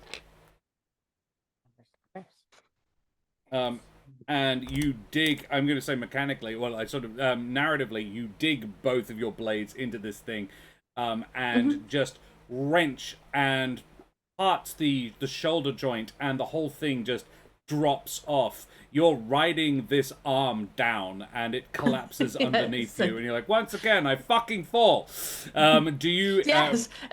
are you happy to fall? You can remain on the joint, like, grab on and let go and sort of jump, and you're like, oh wait, I'm on the thing that's gonna fall off, I'm fucking idiot, and jump off and grab. I have my idea is like he's standing on the arm, jabbing both in, and then you know that half a moment of oh shit, he just grabs onto the shoulder, Yeah. just arm falls, Hanging and and he's dangling. now dangling, Yeah. and just and just pulls himself up. Love He's gonna use basically everyone else's turn to pull himself up because I have a strength of 7. And just scrambling. Dennis and Mealy, thank you very much for the follow, you bloody champion. Avast, matey, you wee scallywag. Good on you, champion. Is that your turn? That would be my turn, yes. It uses its last mythic action. It can't do... It's basically, you've robbed it of the ability to do one of its mythic actions, so it's going to do the other one. It levitates, it fires its jets, and everybody in threat with it, which is pretty much all of you at this point, except Isle, who is flying around it, is going to... No, you carry on, Dennis. Thank you very much for joining us.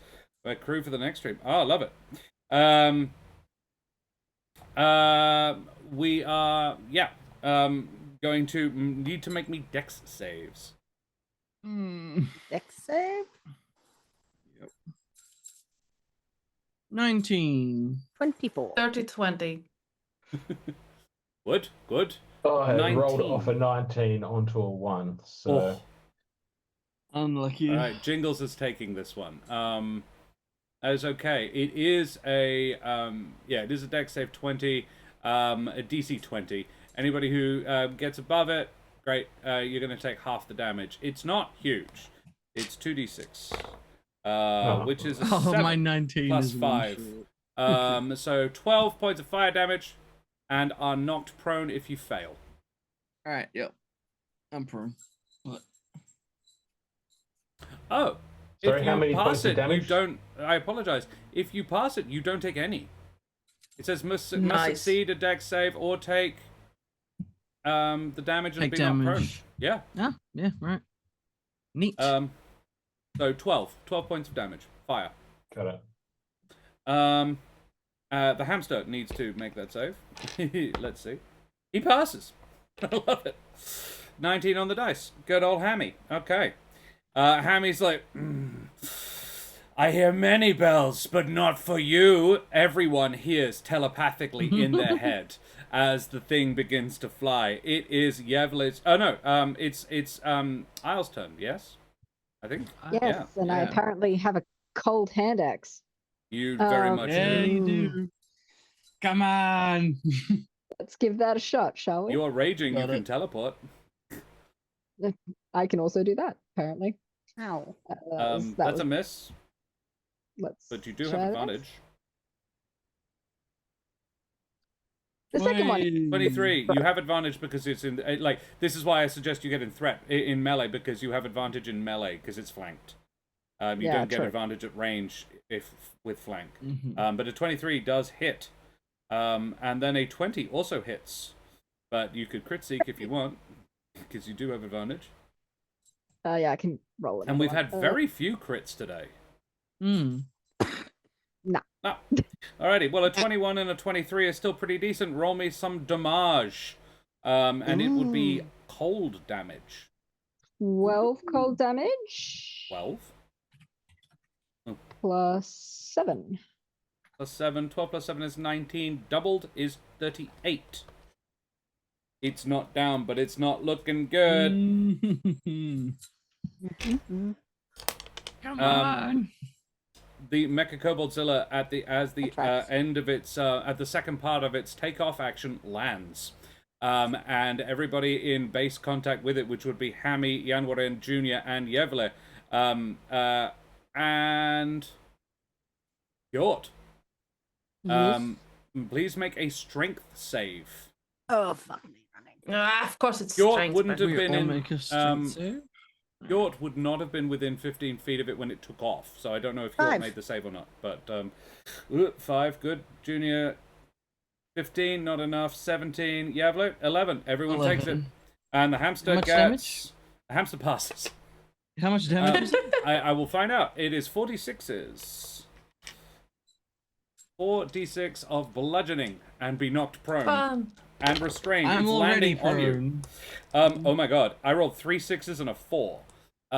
So 18, 22 points of bludgeoning damage. Up to 11. Hjort's down. Hjort's back down again. Yeah, Actually, Ryan's down. It's 27. Oh, probably silly, but what is it? The 2 times it has hit me so far, it will have taken 4 points of psychic damage for a total of 8.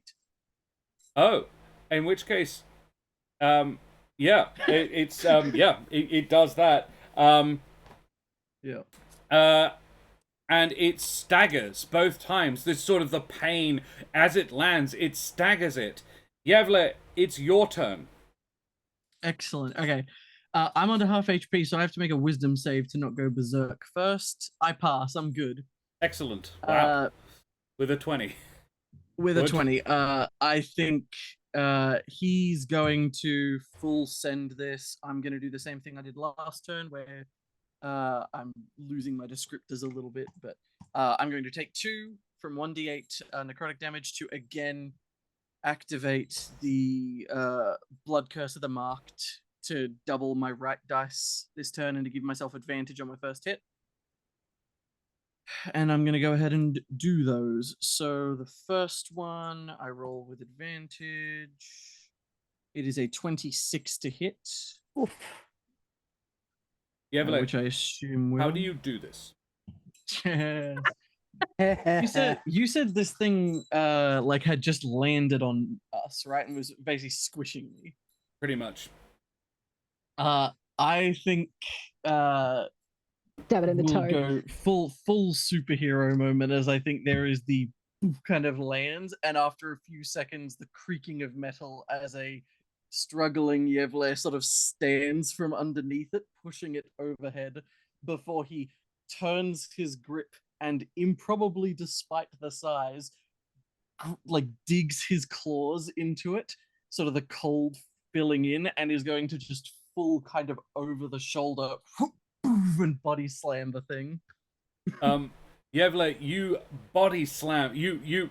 This thing lands on you. It's 100 feet long. It's a 30-meter long thing, and it lands down, and the kobolds all sort of roar with applause, and then it lifts up 5 feet.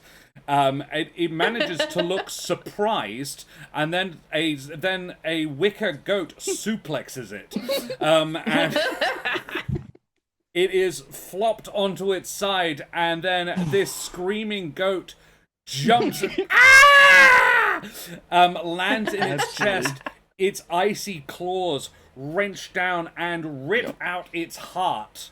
The burning heart clasped in your hand, and all the kobolds go, "Oh no, that'll explode!" But Yevle, your frosty hands freeze the heart of this Koboldzilla and prevent the explosion. Congratulations, you have defeated the Mecha-Koboldzilla.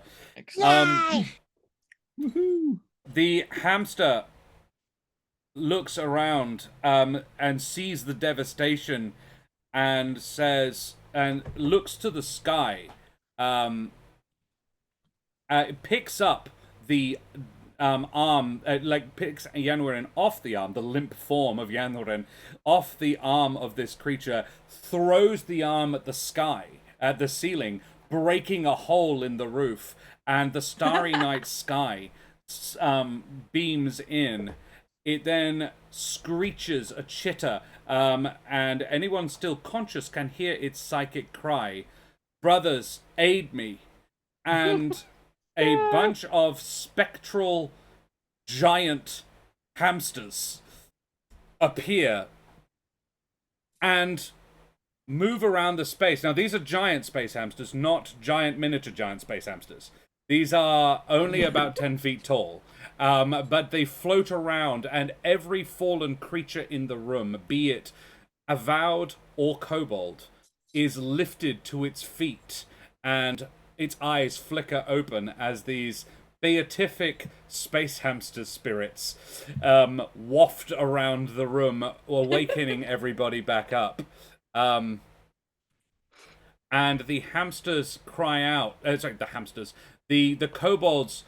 At once a shriek of fear, and then as dawning comprehension comes upon them, and the first rays of dawn light the night sky, the hamsters fade, and the belief of the kobolds buoys you all back up as the hamsters cry out, Dawnbringer! Not the hamsters, the kobolds. Dawnbringer! Dawnbringer! And it is clear they have christened this miniature giant space hamster Dawnbringer. It looks to the five of you and says, my gratitude. I think you said something about a snack at a library?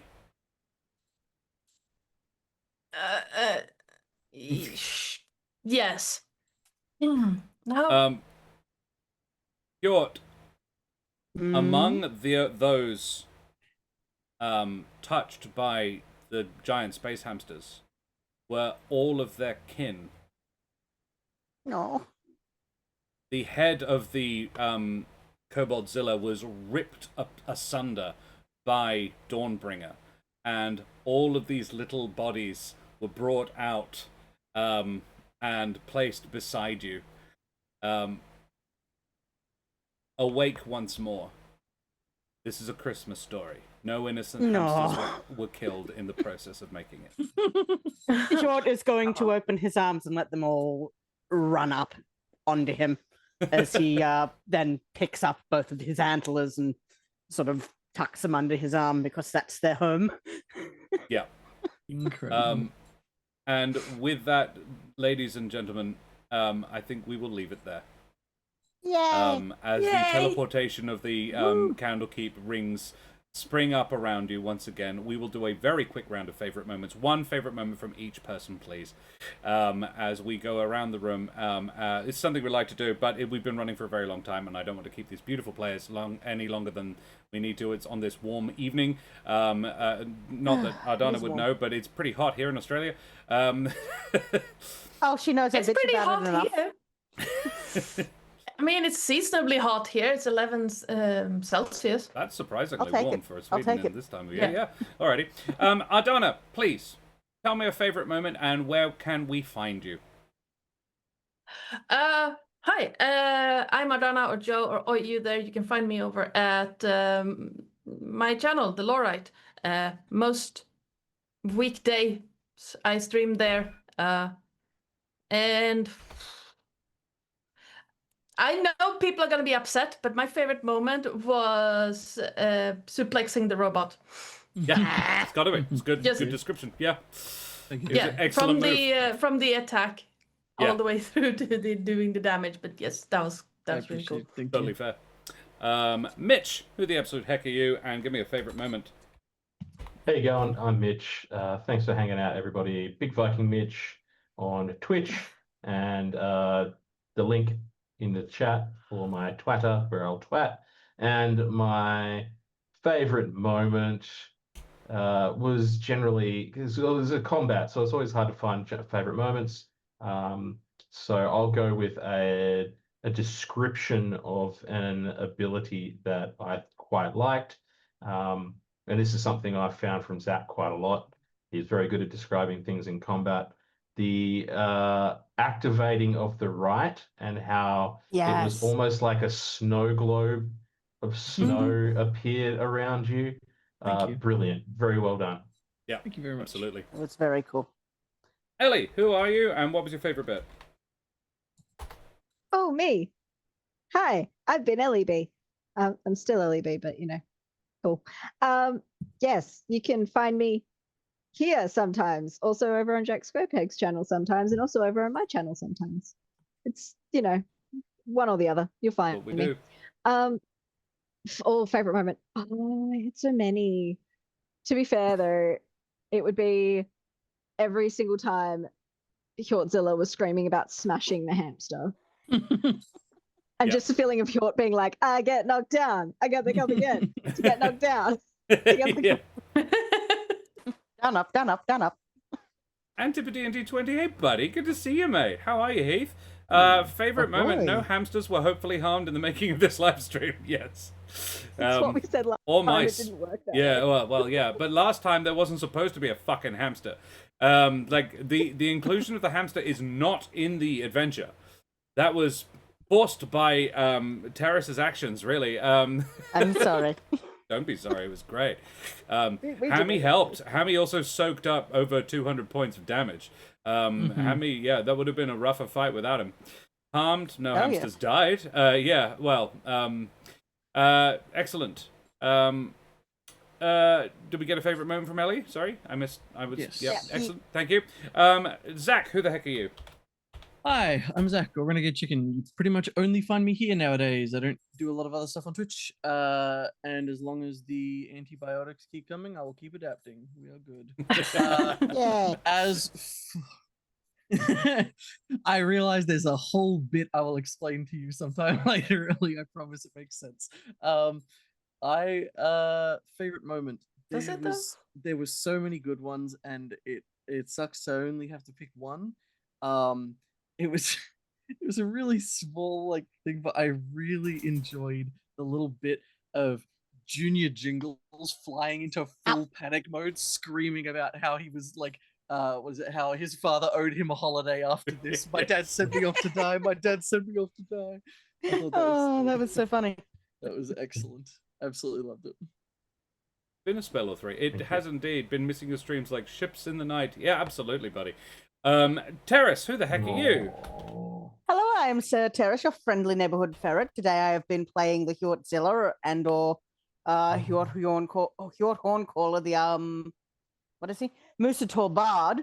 My favorite moment was actually the homebrew that you did, Josh, with the Scrabble attack, because as a rabbit enjoyer in the past, I understand exactly what you mean and have the permanent scars to prove it. Yep. One got me in the nipple once. By golly, that stung. Yeah. I got sent to a school counselor once because of them. Oh, wow. And I'd be Josh the Pirate. You can find me here on my channel, Corsair's Cove, but you know that because you're already here, you bloody champions. Thank you for joining us. Thank you all of those bloody followers today as well. And the hype train earlier. I felt very much loved this evening. Thank you very much, everybody. I'm the DM, so I get to make the rules. My favorite Yan the Warrior moment was all of the all of the the teleporting around. Like, I loved how being partially immobilized affected your ability to move not at all. You're like, oh no, now I have to teleport everywhere, what I would normally be doing anyway. My favorite Mitch moment came at the very beginning. It's the only one I wrote down. Seeking consent from Jan Wirren to help him up. I'm like, Junior's a good boy. And then and I wrote it down. I was halfway through writing it down when you beautifully made him a dick about it. Doing it right, and then be like, yeah, because no, you're welcome, I guess. Like, even though you're a bit of an asshole about it, yeah. And then, yeah, that beautiful, the whole thing, perfect. Having interacted with a lot of children recently, yes. Ellie, your constant wild magic surging, just yes. Yeah, I was like, I'm going to keep doing it until I get something interesting. Just keep doing it. I loved how perfectly you were like, oh, it makes it smaller? I keep doing that. Yeah, excellent. No notes. I always love Lievela's stuff, but yeah, I gotta say, the saying good job on doing so much damage. But I'm gonna say the Resing Terrace. Like, I was like, oh, this could go well. The reason I said to Terrace, we will let the dice decide, is because there's not a healer among you. Of the party that was scheduled to be on, 2 rogues, a blood hunter, and a barbarian, without a healer amongst them, a single potion of healing amongst them. In Junior's pocket, and he was nowhere fucking near Hjort.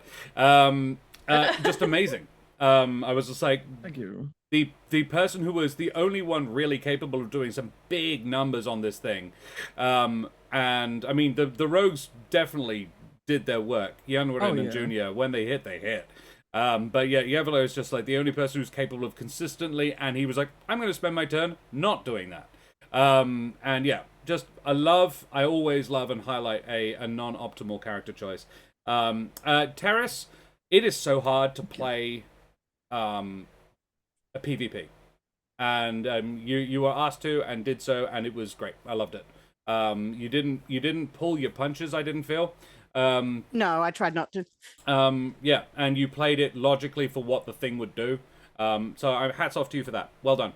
Yeah, there we go. Cool. Well, we should go away from here and find someone to raid, everybody. Yes. Who have we got? We have GM's Workshop. Trials of having it up a bit. Let's go and raid the GM's Workshop because we haven't raided Rackham in a while. So he's playing Baldur's Gate 3 as he often does, but it's bloody good at it. So you can learn a bit from GM's Workshop. He is a pro at that. Not burned yet this year. Only been standing for 13 days. But there we go. Yeah, we will see. It's time. Time will come. We will be back tomorrow night. Corsair's Cove will be back tomorrow night with more Humblewood of Elements and Evil. The gang are about to create, and I'm so glad I've read parts of the Spelljammer book recently, because the guys are about to make a boat. And it might well be a living ship from Spelljammer, because it's made of part of the tree. A branch of the Alderheart fell, so they're going to make a boat out of it. Because Julio saw that, and like, that could be a boat. Because that's what pirates do. And then on Monday night, Karen will be back with a new group of adventurers for another episode of Candlekeep. She will be running the Scrivener's Tale. Yes. And a bunch of the gang will be here for that. Checking very quickly who it will be. It will be the good old Viking Mitch himself. It will be Terrace, Jack, and either Ardana or Ellie. So we will have the beautiful Jack Squarepeg will be joining us for that one as well. Terrace and Mitch. And then we will decide in just a minute whether it'll be Ardana or Ellie. So I would like to ask you guys, though, would you like me to bring Hjort in, or would you like me to bring Nathaniel in?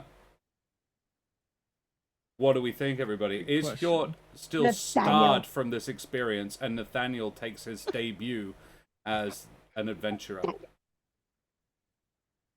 That I would be want very to see cute. the mouse. I think it's got to be the mouse. I used that Jabin will, stats, by the way. I'll be playing that one on Tuesday, Wednesday, not Monday. And if there's any overlap, please play the mouse, because God, that's going to be funny. Yeah. Okay. All right, play the mouse. It's the mouse going to be. Alrighty. Love it. Splendid. Well, guys, we will go away from here and we will raid the GM's Workshop. So 3 of your favorite raid emotes up in chat. Tell GM's Workshop where you came from. Show them the love like we always do. And we will see you same bat time, same bat channel tomorrow evening for some more Humblewood. Say goodbye, everybody.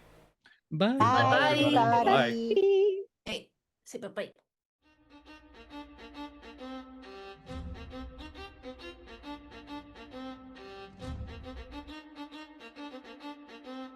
Don't forget to like and subscribe, you wee scallywags! Avast for now!